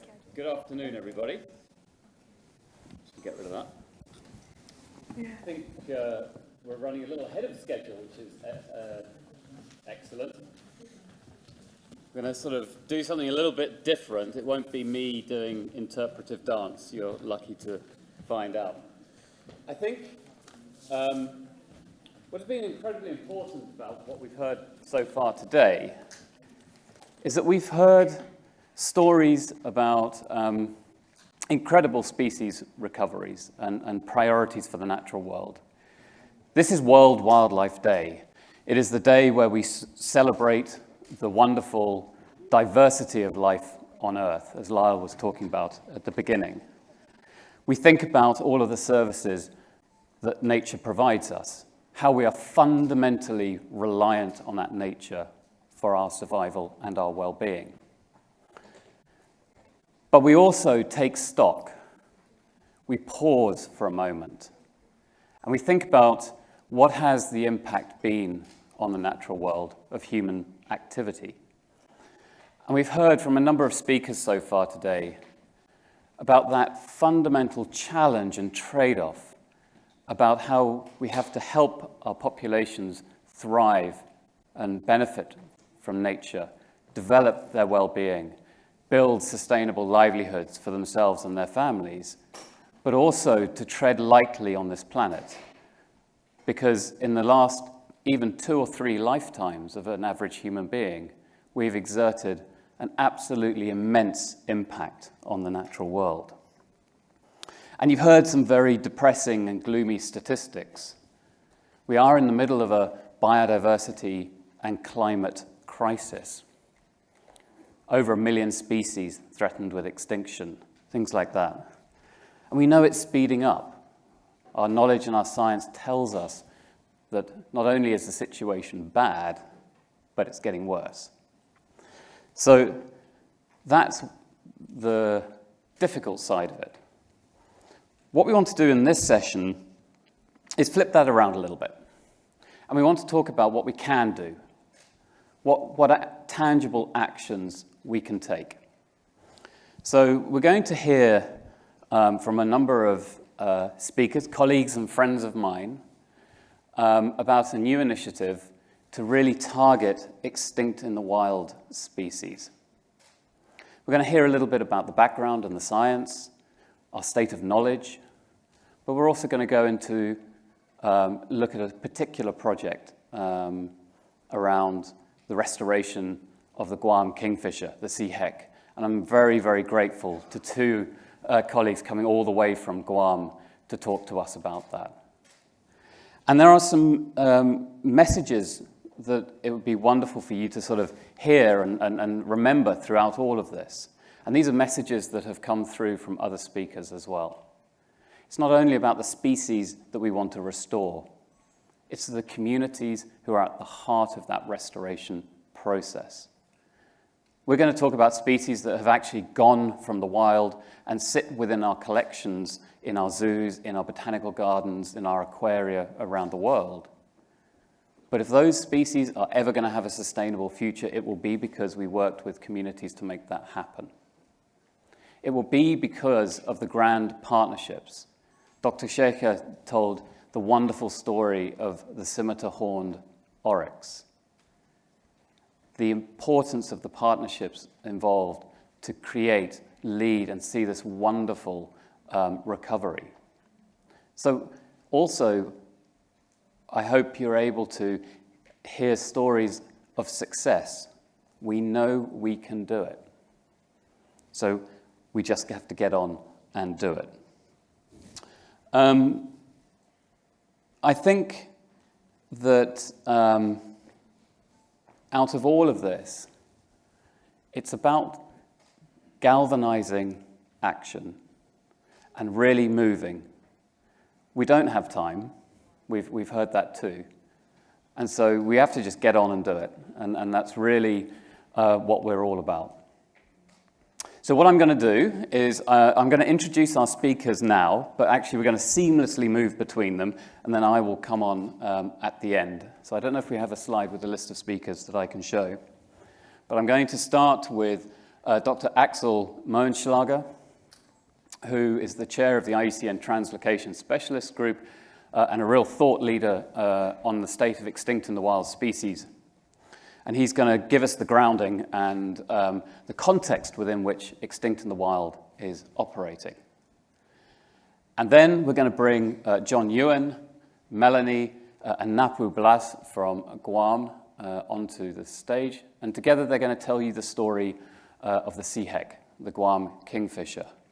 But again, it's emblematic, it's symbolic, not only of what we're trying to achieve with that particular species, but what recovery can look like, needs to look like in the future. And then I'm going to come back at the end and tell you a little bit more about where we want to take this initiative going forwards. So with no further ado, I'm going to bring Axel onto the stage. Thank you, Axel. Thank you, Andrew. Thank you for this amazing opportunity to talk to you about the change that we can make happen, as Andrew has illustrated already. Let's cue up our presentation. When we think about species that are in trouble, those that are extinct in the wild are the ones that need our help the most. I'm just wondering if we have the presentation there. Maybe until then, would you agree to help us down this thing? Yes, well, thank you very much. The question is, would I help in looking at the downlisting of the scimitar horned oryx? And it is one of our initiatives to get clear how you go from extinct in the wild to critically endangered to then the other stages. That is part, in fact, Dr. Shaka, of this program. And so it will indeed be our pleasure to work very closely with you and the entire Environment Agency of Abu Dhabi and the government of the United Arab Emirates. Thank you. Yes, all right. Yeah, we're all in suspense about the presentation.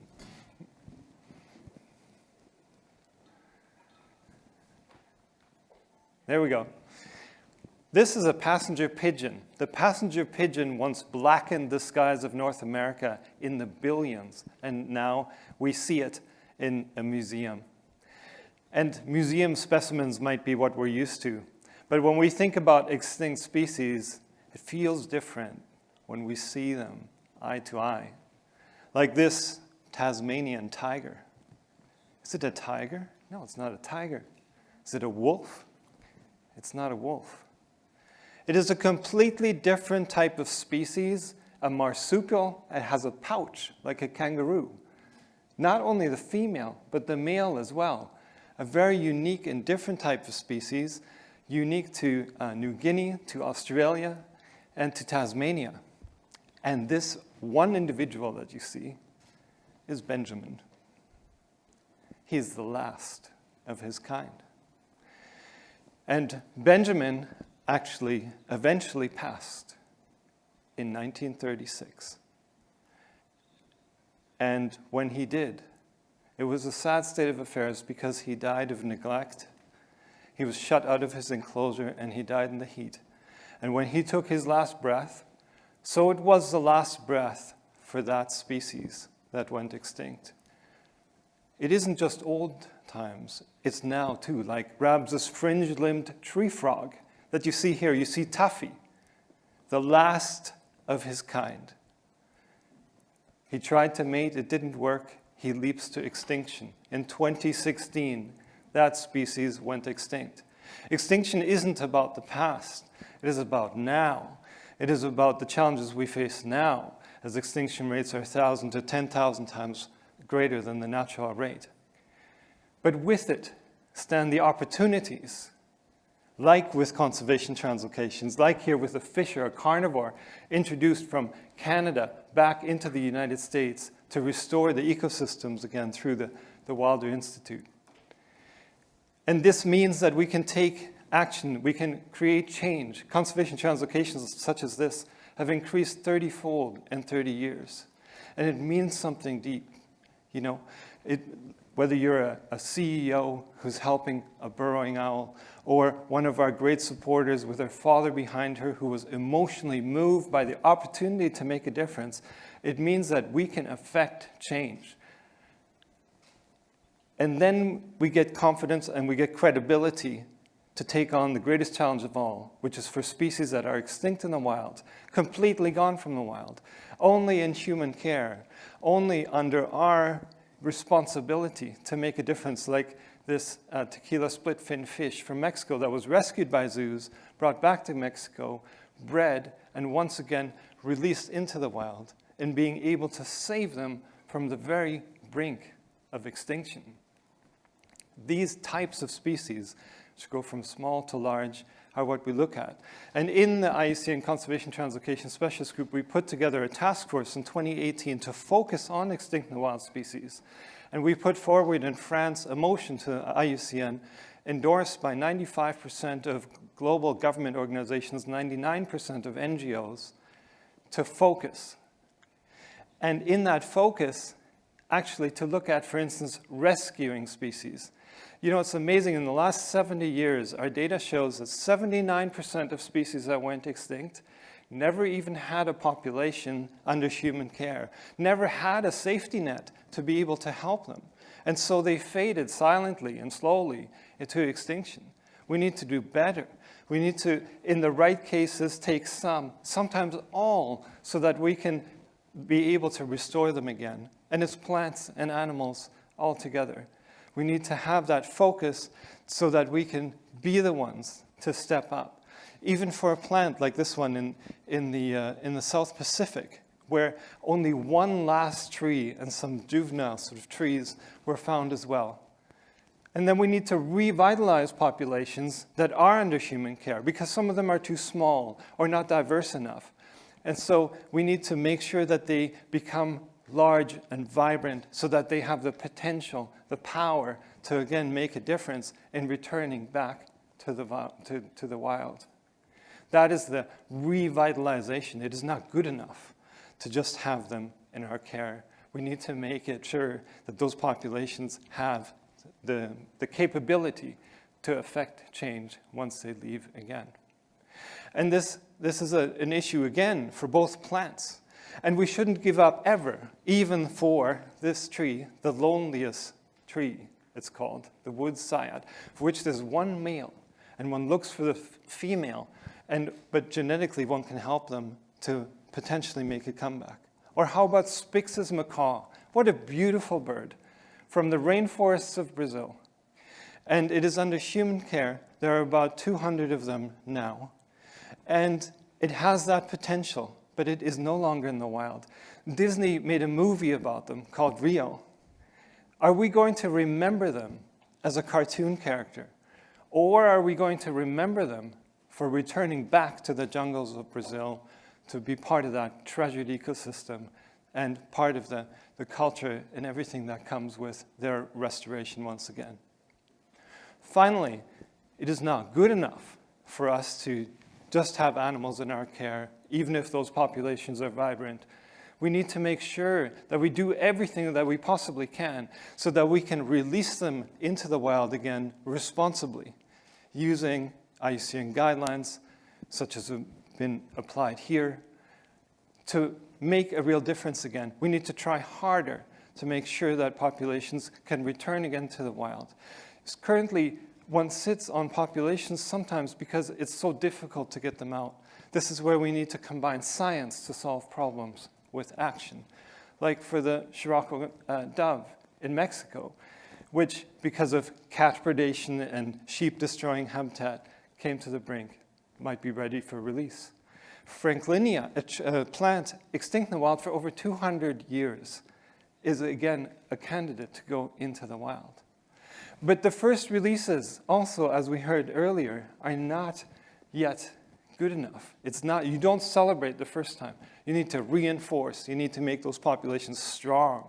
You need to reinforce them so that they can become vibrant to the point that like the examples that we have here in the region, world-leading examples, that basically the viability of those populations can be sustainable over time. So we need to take the full gamut: rescue, revitalize, reinforce, and release. Here we have a black-footed ferret, a species that I love working on. And it was thought to be extinct in the whole world until it was discovered on just one ranch in the United States in the 1980s. And they were taken into zoos. And in fact, thousands of them have been bred. But they are still in state of trouble because the ecosystem that they return to is not healthy. They actually feed on only one thing, little prairie dogs that live in tunnels in the ground that are gone from 98% of their natural range. So it means that we need to restore the ecosystems so that we can restore the different species that we care about. And in this case, it has to do with habitat loss, it has to do with climate change, it has to do with diseases affecting prey populations. So when I say take action, I mean let us be diligent in understanding the problem and applying science so that action is well guided, so it's impactful, so that it's sustainable. When species like this return, like the cemetery oryx, it means something that is more than just about those individual species. But from this region is in some ways the birthplace of reintroductions, like for the iconic Arabian oryx that we heard about earlier today as well. The fact that this species has come from the brink of extinction, that is throughout this whole region, but also within the United Arab Emirates itself, to such a point that it's almost at the point of not being in even any of the threatened categories anymore, is not by accident. It is by diligence, it's by commitment, it's by making a difference. For the Guam rail, the situation is that actually releases were needed outside of its range where it was before, like for Lister's gecko, to escape threats that otherwise they could not escape from. And so sometimes we need to be innovative and responsible at the same time. Here I am in Kenya with the last male northern white rhinoceros. His name was Sudan, and with his guard, and we spent a couple hours. And it was a very deep and emotional point for me because I knew, since there were only 2 females left, that we were looking at extinction, and he has since passed. And I made a commitment silently to myself that at that point, that I would do everything in my power to work with others to try and bring species back, no matter how bad the situation was, because we know that we can have the power and the impact to make such changes. And when we do, it is about more than the species, it's about the communication, right? Like with the movies, with the books, to be able to convey that the great things can happen, that it is possible. As we've heard, saving species is about more than species. It's about the connection that we have culturally or religiously or economically with species and what that means specifically in terms of restoration. It is about species small and large all over the world. And here it has been shown that it's possible to return them. One thing that I get asked from time to time is, because resources are limited, which species should we let go so that we can save the others? And my answer is crystal clear: not a single one of them. Why? Because first of all, some have been restored from the very few numbers. And the other one is that resources are not limited for conservation. No way. We just need to bring more people along on the journey, more people to participate, more people to be able to be empowered. This is what I call the ultimate test for conservation, extinct in the wild species recovery.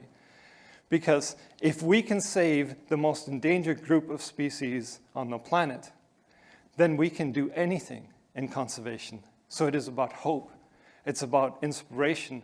It's about possibility. But who will drive this change? Who will drive it?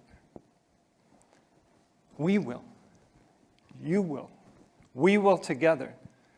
Why? Because it takes leadership.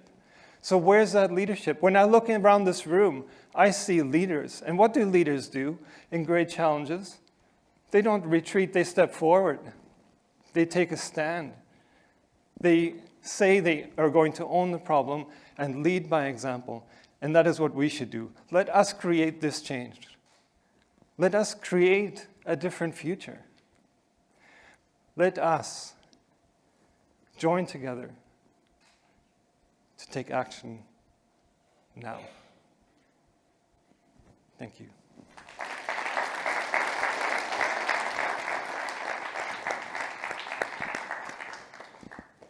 And with that, I just have a short video as well, just to capture our sentiment. Over time, our world has seen many species face decimation, with some, like the Tasmanian tiger, sadly wiped out in front of our eyes. And 1 million more species are threatened with extinction. Most at risk are those that become extinct in the wild. Clinging to survival only in zoos, aquaria, and botanical gardens, their future lies in our hands. We aim to let none disappear on our watch. Through a growing global coalition, we will lead restoration of the world's most threatened species. Our strategy is to rescue, revitalize, release, and reinforce. We have the power to change the fate of species that need our help. Like the inspirational return of the scimitar-horned oryx, the Przalski's horse is living proof that recovery is possible against all odds. There is hope. Big or small, animal or plant, all can be restored. This is our chance. Let us help beat the extinction crisis by 2030. Let us create lasting change. Let us join together to take action now.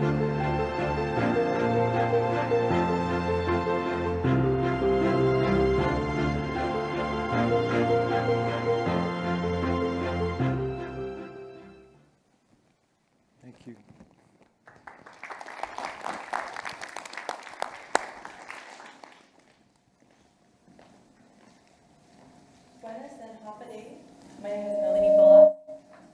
My name is Melanie Blas, and I'm a high school teacher. I always heard stories about our birds, about our native Guam birds. I've never personally seen them fly free in the sky. I hear the stories that they were magnificent and they were loud, and that was a long time ago. Our forests are quieter now. It used to be filled with the songs, the beautiful, beautiful sounds, and it used to be filled with happy melodies. But that was, it's not like that anymore. I would have loved to have seen these native Guam birds in our forests, our 11 species of native Guam birds. I would have loved to have seen them, the lush forests with the native trees, populated, planted by our birds as they pooped all over the land. It would have been nice to have a lot less invasive bugs that are trying to take out the rest of our, like our coconut trees, our tree of life, and trying to take out our fatang, our Federico palm. But because we lost a lot of our birds, we've lost that. They were there as a biological control, and they were keeping these insects population in check, and they were helping to plant our trees. So our island of Guam has changed a lot because of these brown tree snakes that came to our island. After the war, these brown tree snakes came to our island, and within a very short amount of time, because our birds weren't used to being around predators, a lot of island birds aren't used to being around predators, so they easily fell prey to this nocturnal arboreal snake that stayed in the trees.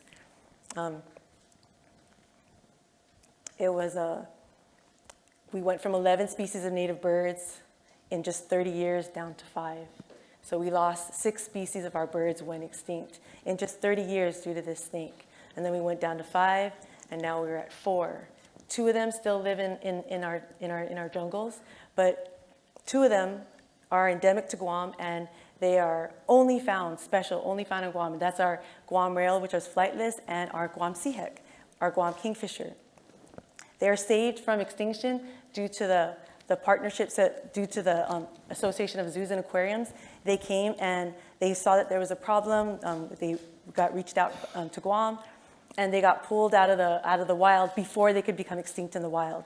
So instead of them going extinct and being gone from the world forever, they are now being in captive care in facilities and protected.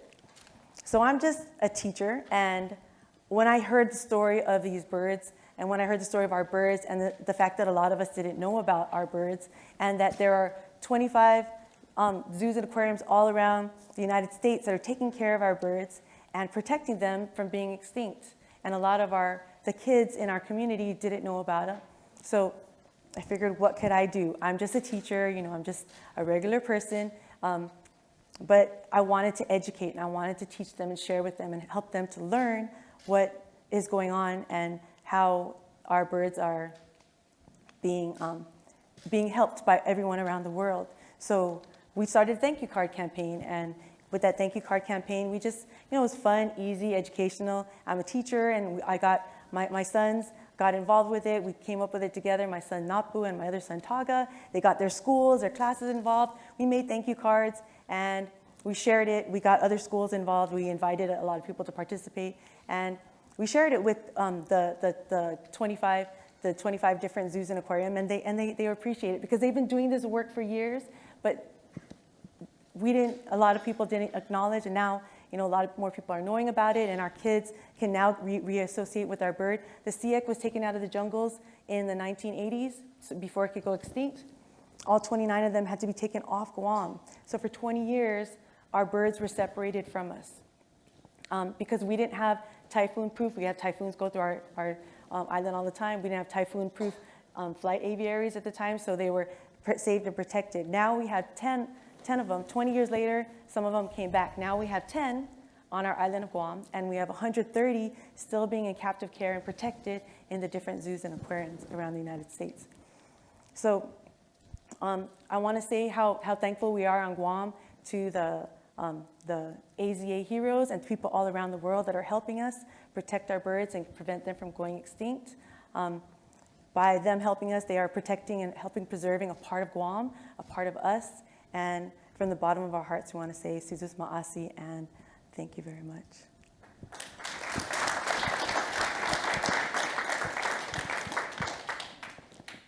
Thank you very much, Mel. And most definitely, you are not just a teacher. You are a fantastic teacher and leader on Guam. So, right. Following the rescue of sea hek from the wild, the initial work of the zoos that were involved were actually trying to figure out how to look after these birds, how to secure and grow a population extinct in the wild. And what happens in most cases is that, for example, the eggs are removed from breeding pairs and they're hatched in incubators. And the nestlings are hand-reared. I think you're seeing some images on the screen now, and you can see that those eggs are incredibly delicate and that those nestlings are so very fragile. But boy, they are also incredibly tough. They still have a strong fight for life.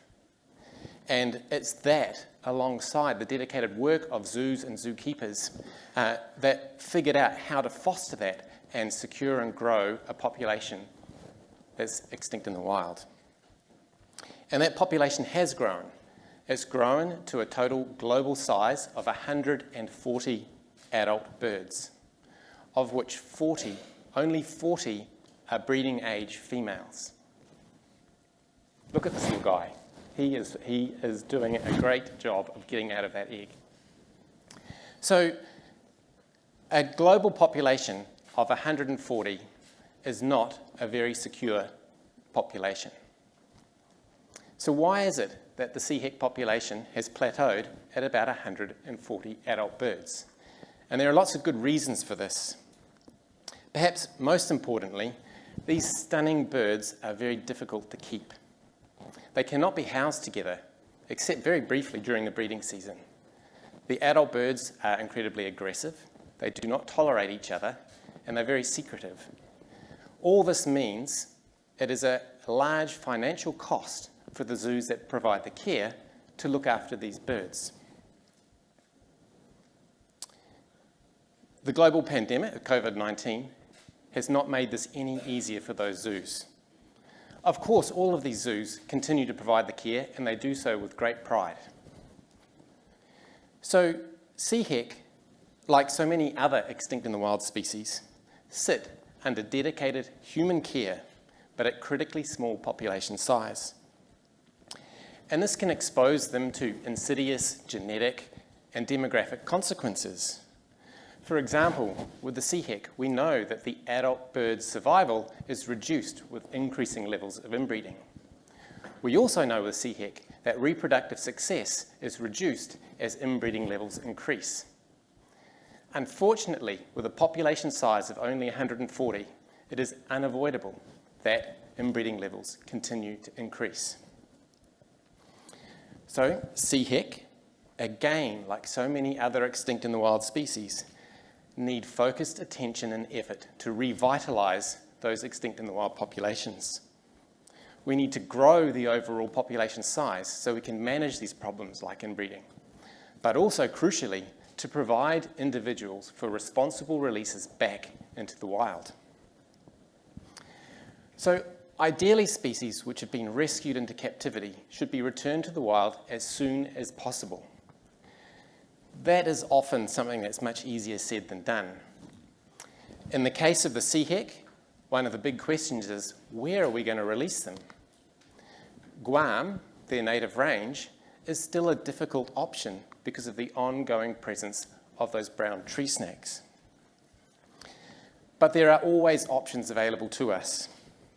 Perhaps we can look outside of a species' native or indigenous range and find them a new home. The IUCN's Conservation Translocation Specialist Group calls these types of translocations assisted colonisation. And that is exactly what we're thinking about, at least initially, for the CHEC. Responsible releases require bringing together a good team. We've heard a lot about that today, and we've certainly got one. We've got representatives from the IUCN Conservation Translocation Specialist Group, zoos, local community, government agencies. This group, this family, has one sole purpose of returning CHEC back to the wild. So effectively, we are trying to find a new home, somewhere sunny and warm with lots of food, preferably with no other kingfisher species as roommates. Our search has been made across the entire of the Pacific Ocean, and we've found one potential candidate island on Palmyra Atoll. And we're currently working to ensure that this home could be a perfect match for the CHEC. We have to get this match just right. We're going to add a new species to a system. It needs to fit in and not cause any harm or be harmed by that system. This work has been slowed by a pandemic, and it requires much needed investment to make sure it can happen.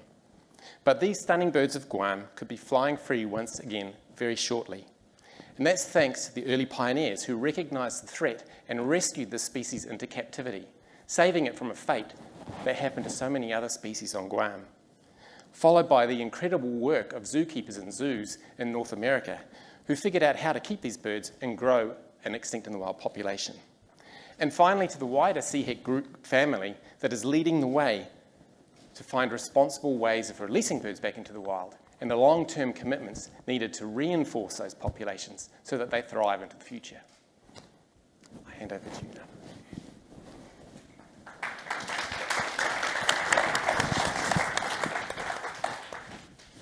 All right. Buenas and half a day. My name is Napu Blas, and I am very nervous. I'm a high school student from the island of Guam, and I always find myself wondering, what am I doing here? I'm only 16, but I first got involved with this project when I was in middle school, alongside my mom. And I attended the CHEC workshops as a community member, and I learned a lot, and I wanted to help out the best I could. So my mom and I, after learning just how much hard work and effort and dedication that the zoos across the United States had put into saving our CHEC, we decided to run a thank you card campaign. My mom's school, my school, and my little brother's school all pitched in to make and send thank you cards across the nation to zoos as a token of appreciation for all their hard work over the past few decades. And also, I created a website telling the history of our birds on Guam and what happened to them. And over the course of the COVID pandemic, my mom and I created digital escape rooms to help other people stay updated on the news about the sea heck, recent news about the sea heck, and recent news about the sea heck, and in a fun and interactive way. And in the future, we hope to raise awareness in many, many other ways, because the community is important, and we need to get the community involved so that everyone can know about what's going on and the wonderful story of our sea heck. So that when we release the sea heck back into the wild in the future, everyone can appreciate just how far this bird has come, so that someday they may fly free somewhere in the wild. And when it comes to releasing these birds, unfortunately, we cannot release them to Guam right away, which is our native island, but we can release them to other places. We're taking baby steps, releasing them to somewhere else first so they can establish a foothold and they can grow in population and reinforce their population. And this is called assisted colonization. And with it, the future looks extremely bright for our birds. And there may be a long road ahead of us. But with time, we will hone our techniques. We will learn, and we will figure out ways to get past management threats on Guam, such as the brown tree snake. And hopefully, someday, sometime in the future, our sea heck will be able to finally fly free on its native island of Guam. And until that day, our whole island will patiently await its return. And it will serve as a symbol of hope. Hope that we could hold on to an aspect of our culture. An endemic bird, originally found nowhere else in the world but Guam. And now more than ever in our world today, we need to hold on and hang on to who we are. And the sea heck is a big part of who we are on Guam. Throughout the history, our island has gone through a lot, and it's been a wild ride. And I think I could say that it's been a wild ride for the sea heck as well. They're almost wiped out of existence, and now there's a chance to bring them back. And so, in many ways, the sea heck is part of our identity as a people. And I think that as much as we try to preserve and reinforce our culture, our language, and our customs, we shall also do the same thing for our sea heck as well. Sizus Maasi, and thank you for your time, everyone.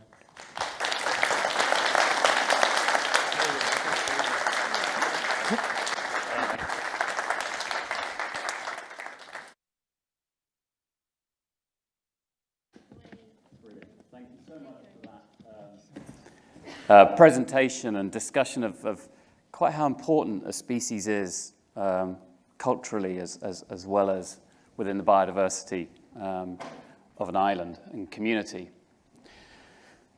So what we're trying to share is that we know it's achievable. We know we can do it. And I purposefully chose this image of the Arabian oryx, as that we'd said already has been downlisted twice in its recovery history. And it's got a way to go as well. The story is not completed with the Arabian oryx.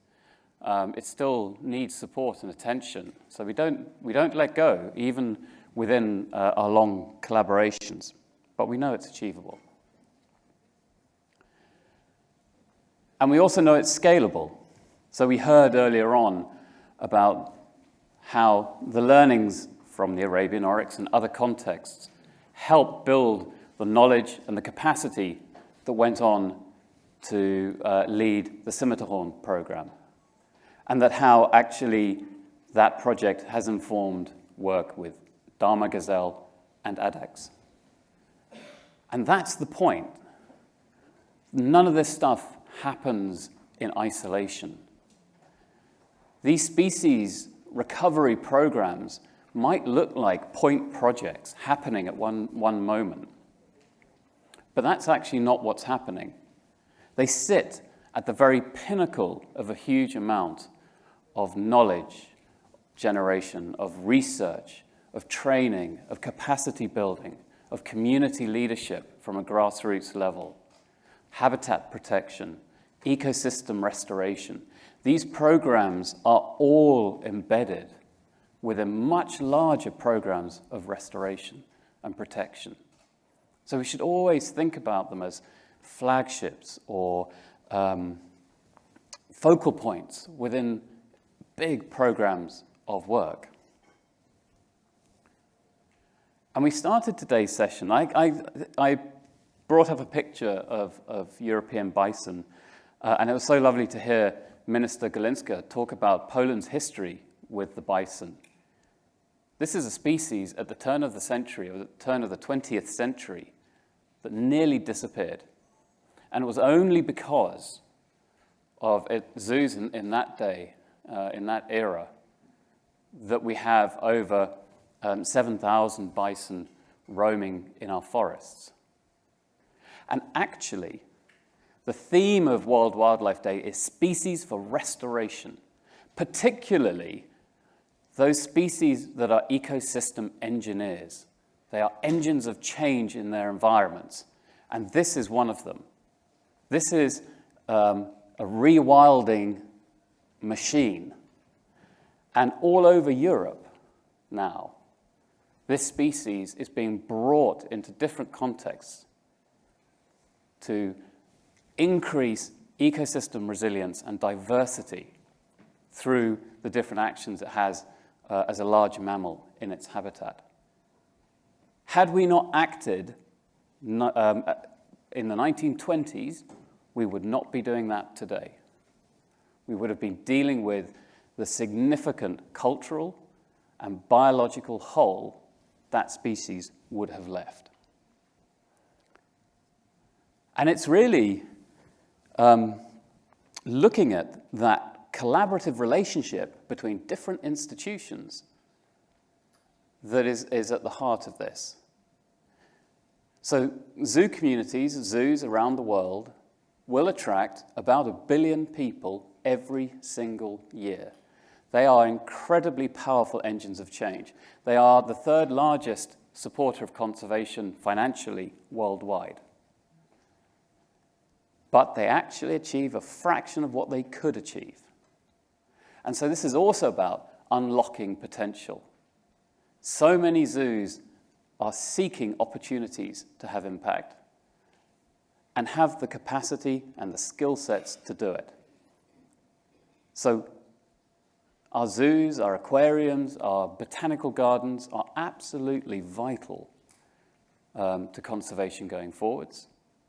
They have the knowledge, they have the veterinary care, they have the skill sets around sustainable population management. They can commit to long-term programs. All the things we heard about as being vital with species like the sea heck. And so our hope is that we want to dramatically scale and increase the level of engagement within the global zoo community. And we do that to increase knowledge, to build and generate new skills, transferring those skills to a generation of species savers out there. Young people like Napu here, who are the future of wildlife recovery. We collectively have the ability to help develop the kind of skills and techniques. And then, as I said earlier on, how that all feeds through to the recovery of large landscapes and seascapes, which are absolutely vital when we're talking about the big challenges of addressing the climate and biodiversity crises. that we face. And at the Zoological Society of London, where I work, we have a lot of experience with this. We look after 17 extinct in the wild species, ranging from tiny Tahitian snails all the way up to the scimitar horned oryx, which hopefully we won't be able to call extinct in the wild very shortly, and things like socorro doves and pupfish. So there's a range of different species, but all of them require very similar actions. So our vision is that we will build this global coalition for the restoration of the world's most threatened species, and that will feed actions to really address the many species that are threatened with extinction. Our targets are to rescue at least 20 species in the coming years by 2030. We set our sights on the global goals for tackling biodiversity loss, to really revitalize populations in captive care for another at least 30 species, ensuring that we have that healthy population foundation, getting species back out into the wild, and then ensuring that we can reinforce those populations over time so those programs are sustainable into the long term. And we will only do this as part of a global coalition. We will only be successful if we can work collaboratively with governments, with academics, with NGOs, with local communities, and with those zoos and botanical gardens. It's the coming together of these different stakeholders and partners around common objectives that will lead to success. So, that's our ambition. That's what we want to achieve with Extinct in the Wild. We've talked today about where it was coming from, the genesis of the approach, the foundation, the history of both extinction and also efforts to restore species. We've taken you to Guam to talk about a flagship and iconic species around which we're very committed to seeing that the recovery in the long term, the Guam kingfisher. And I've told you a little bit about where we want to go. The next steps for us are very much around focusing on funding, resourcing is absolutely vital. We want to build a sustainable income stream for the next 8 years to help us achieve these goals. Establishing that kind of dynamic network to really build capacity, and then get out there and be restoring species, because ultimately that's our goal. Axel at the very beginning showed you a little video clip of Tuffy here, who went extinct in 2016. Actually, in 2020, 30 species, I think, were also declared extinct formally in the IUCN Red List. So this pace of change is speeding up. I don't want to be coming back to events talking about other species that we have let go, that have just gone. So I want to avoid this situation. I want us to be talking about the success and the recovery that we've actually stimulated, and how we bend the curve of biodiversity loss, one species at a time. And with that, I'm going to bring our session on Extinct in the Wild to a close. And I would just ask if I could have one round of applause for all of our speakers in this session.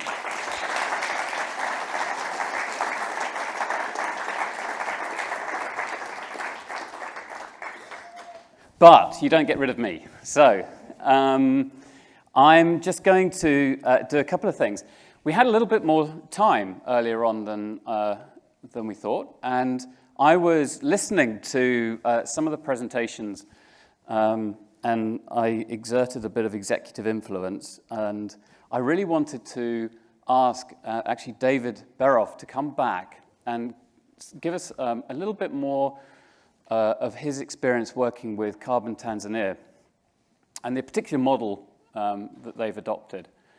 One of the fundamental challenges we face in nature conservation is paying for it. We know, and there are very well-established global studies that look at the global cost of conservation, look at the global cost of ecosystem restoration, and look at the global funding currently available, predominantly through forms of donor aid, donor funding. And the two are not equal. The costs are significantly higher than the resources available. Success will be achieved by accessing and opening access to different markets, different ways of generating sustainable income. And I was really intrigued when David was able to briefly talk about his model and the approach of Carbon Tanzania, about how they go about doing that at a local level. And so I thought we would just bring him back to say a few words about the approach that Carbon Tanzania has adopted. So I'm going to ask David to come back to the floor, if that's okay. And then I'm going to come back at the end with one more thing. David, over to you. Hello. How's everyone doing? All right. Thank you for that. I appreciate it. I'm going to talk a little bit about our model. And I'll also play some pictures in the background in case what I'm saying is not interesting. This is my friend Ezekiel. He's a Hadza living in the Yaita Valley. See if I press this as I go to the next one. Yeah, great. So when we think about wildlife conservation at work, we may be drawn to examples of the iconic Serengeti National Park in the country where I live, Tanzania, or perhaps local nature preserve or zoos. These are all examples of trying to bridge that gap between humans and nature, sometimes to protect and preserve, also with wildlife. But as we stated, over half of the world's biodiversity is found on lands that are managed and critically lived in by local people. These are natural assets that are currently not paid for by anyone in the global economy. In fact, the local communities are experiencing these assets as risk or burden to them. What is that burden? It could be livestock predation. It could be loss of crops by wild animals. It could even be foregoing the opportunity to exploit their natural resources, as all of us have or others have done. In Tanzania, we have developed a model which not only involves these local people, but critically depends on their ability to manage and protect their ecosystem. We're talking about transcending sustainable coexistence and turning the protection of nature into the primary economic activity of communities. We don't fence off areas. We don't fence in wildlife. That's because local people use traditional land methods to create conservation outcomes that are guaranteed to be better. Local people, like these amazing Hadzabe hunter-gatherers, who I'm really privileged to call my friends, they have cultures, they have spiritual connections to nature and ecology. That's why they've been deriving sustainably medicines, foods, materials for years. In fact, their livelihoods are fundamentally a form of conservation. However, in the modern world, that process can be seriously disrupted when people lose their rights to land, lose their ability to feed their children, lose their ability to educate their children, or worse off, they may be displaced by other people who only see the ability to exploit nature. We must push back against this. We must confront it, and we can confront it by equitably rewarding those who are already doing the hard work of conservation, both consciously and unconsciously. In Tanzania, we've been able to find a proxy value for nature in the form of carbon credits. Carbon credits mean that Tanzania's communities' forests can be measured and monitored to international verified third-party standards. The sale of those carbon credits to financial institutions, individuals, companies, and even to the Dubai Expo 2020, so thank you very much, allow communities to fund social services to their own people. This can come in the form of health, can come in the form of education. It even spurs widespread economic rural development.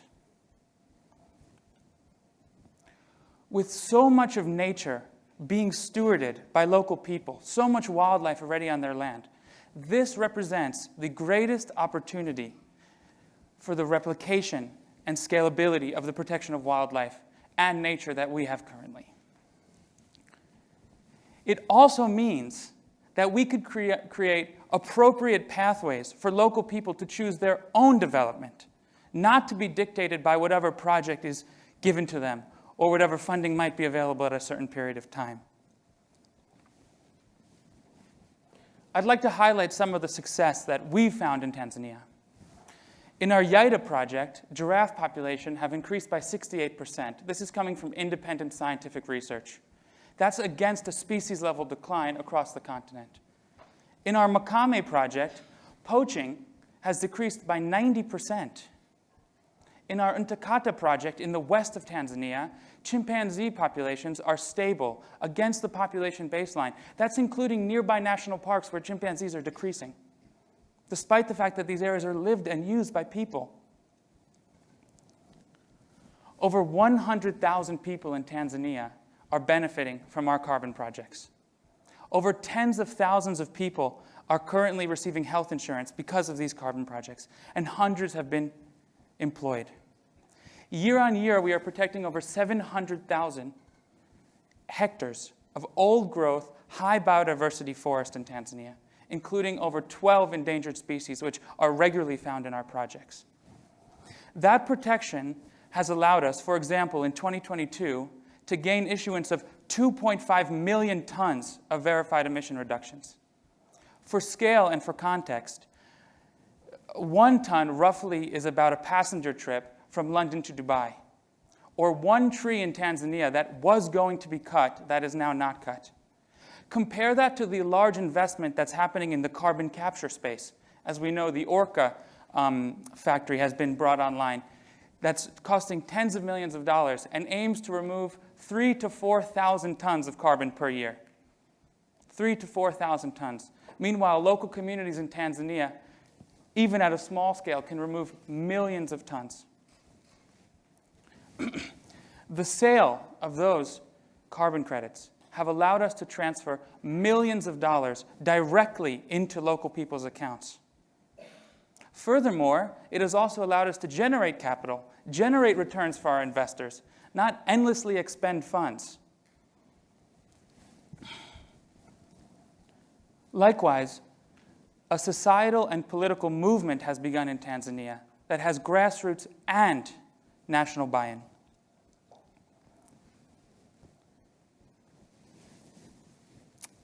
So on this World Wildlife Day, my critical message is that we must not forget the people who have already done and are doing the lion's share of the work for conservation, and who are ready to do this work if we're only willing to reward them and treat them fairly and bring them into this conversation. Thank you very much.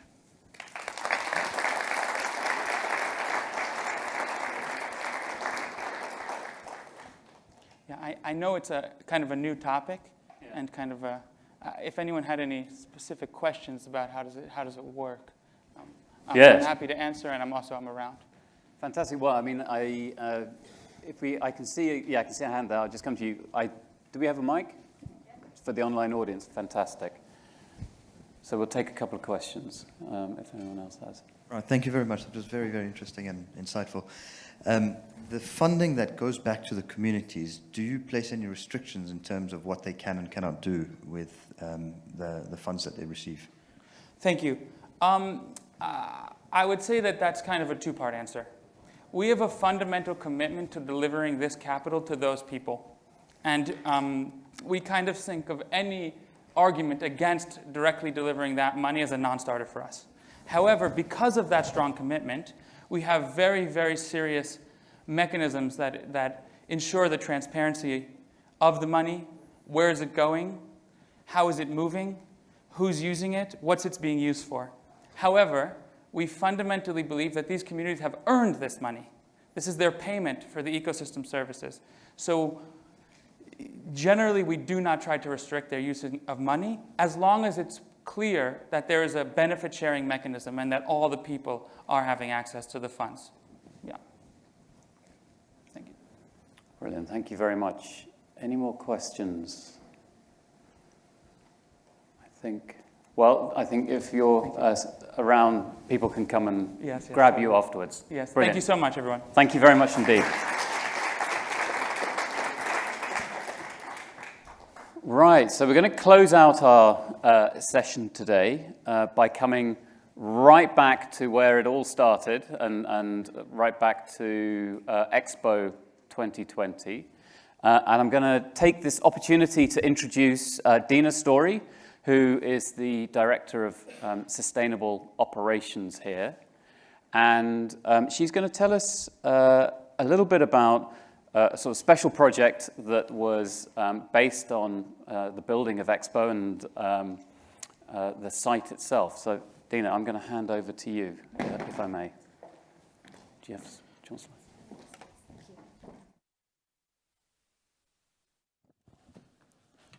Hi, good afternoon, everyone. I'd like to just say thank you to David for Carbon Tanzania.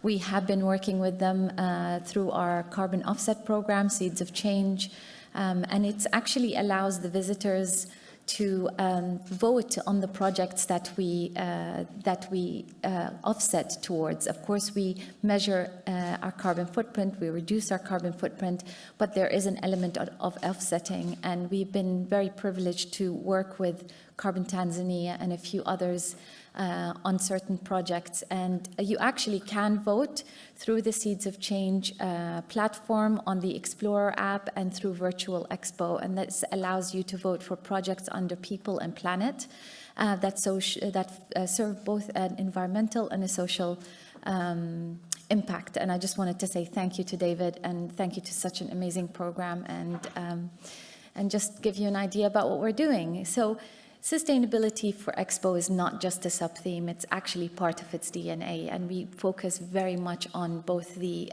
environmental and the social aspects. And one of the projects that we worked on, and it's near and dear to my heart, is the idea of no harm to any fauna, flora while we build.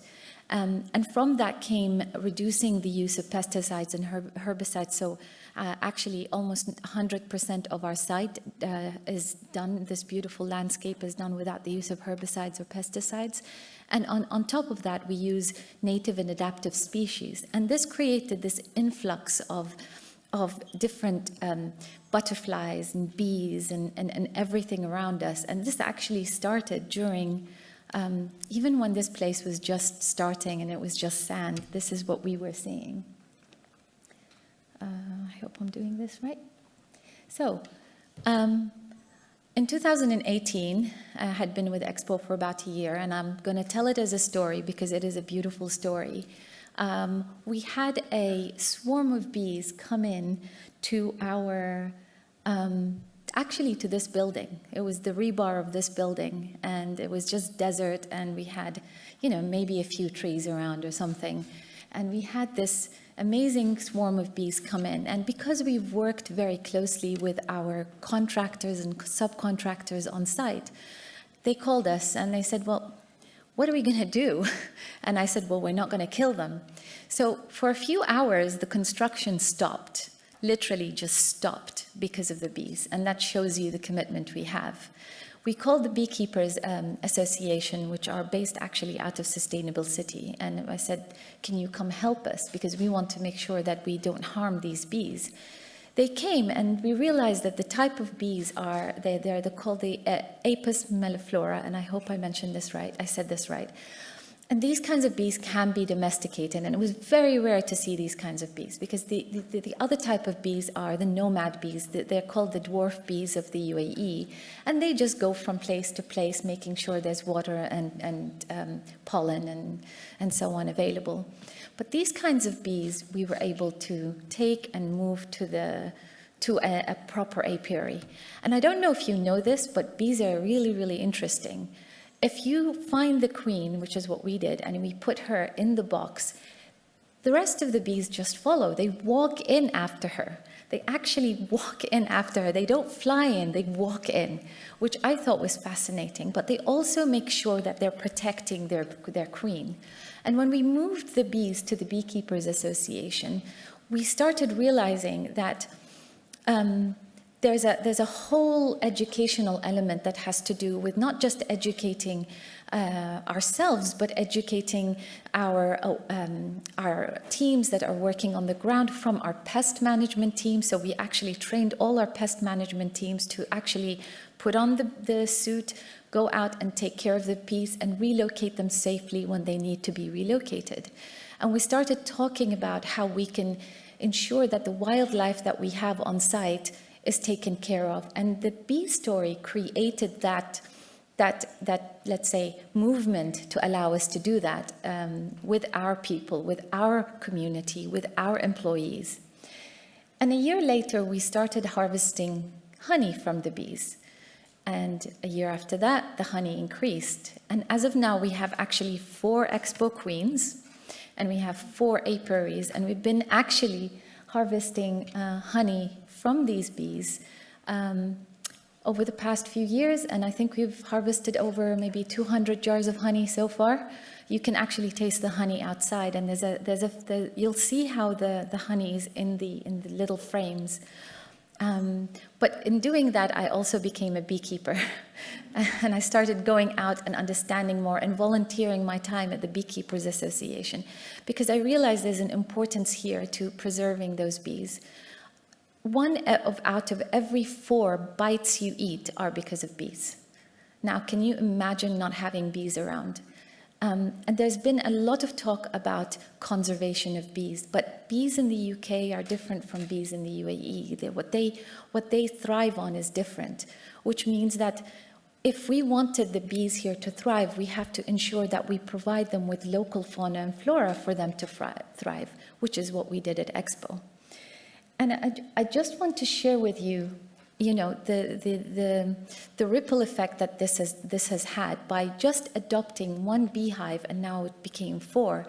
What it has had to what we've seen is that we brought even our employees' children to come and to actually put on the little bee suits and to go out and to interact with the bees and to remove that stigma about bees being harmful. And I think that also starts when we are younger. And so, I don't want to take too much of your time, because I'd love for you to see some of the pictures that we have and to taste some of the bee that we have, some of the honey that we have outside. But just to let you know that you can do something. It's not something big that we did. Of course, our beautiful construction is LEED certified, and of course we reduce our water and energy intake, but there's always something small that any one of us can do to just save the environment. And it can be as small as saving a swarm of bees, or it can be as small as volunteering your time to do something bigger. And this isn't the only program we have. We have a cat rescue program, and we have many, many other programs that we host here on site that you may not necessarily see in front of you, but it actually exists, not because we want to make a big story out of it, but because it is part of the way that Expo works, and it's part of our DNA.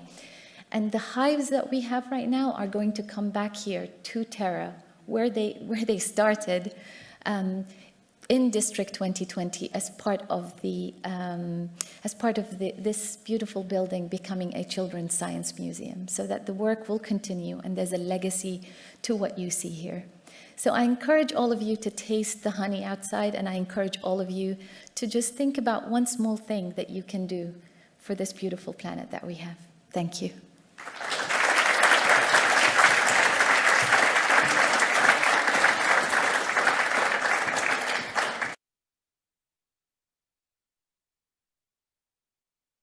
All our great speakers. Unfortunately, ladies and gentlemen, we have reached the stage where we say goodbye. But before that, we would like to thank the following: our co-partners, the UAE Ministry of Climate Change and Environment, the United Nations Environment Programme, Expo 2020, the Programme for People and Planet. We also thank our thought partners, Zoological Society of London, IFO, DP World, and the Sustainability pavilion and the team. Thank you so much, and now we'll leave you with Hakashan. Thank you so much, everyone. And before you leave, please don't forget to visit the Terra exhibit and also visit some of the pavilions, the country pavilions that are showcasing their conservation efforts. So some of them you've heard from today, like Poland and Gabon, but we also have Madagascar, Mauritius, Montenegro, and Nicaragua. But today we are celebrating World Wildlife Day, and World Wildlife Day is supposed to be a celebration of the wonderful biodiversity that our planet was blessed with, but because of our gross negligence as human beings, it also serves as a call to action, a wake-up call for us to stop species loss before it is too late. So, as empathetic, responsible global citizens, it is incumbent upon all of us to accelerate conservation efforts so that we are able to stop species loss, habitat loss, and ecosystem loss that literally threatens life on our planet. So thank you so much, everyone, for being here today. Enjoy the rest of the expo. Have a wonderful rest of your day. Thank you.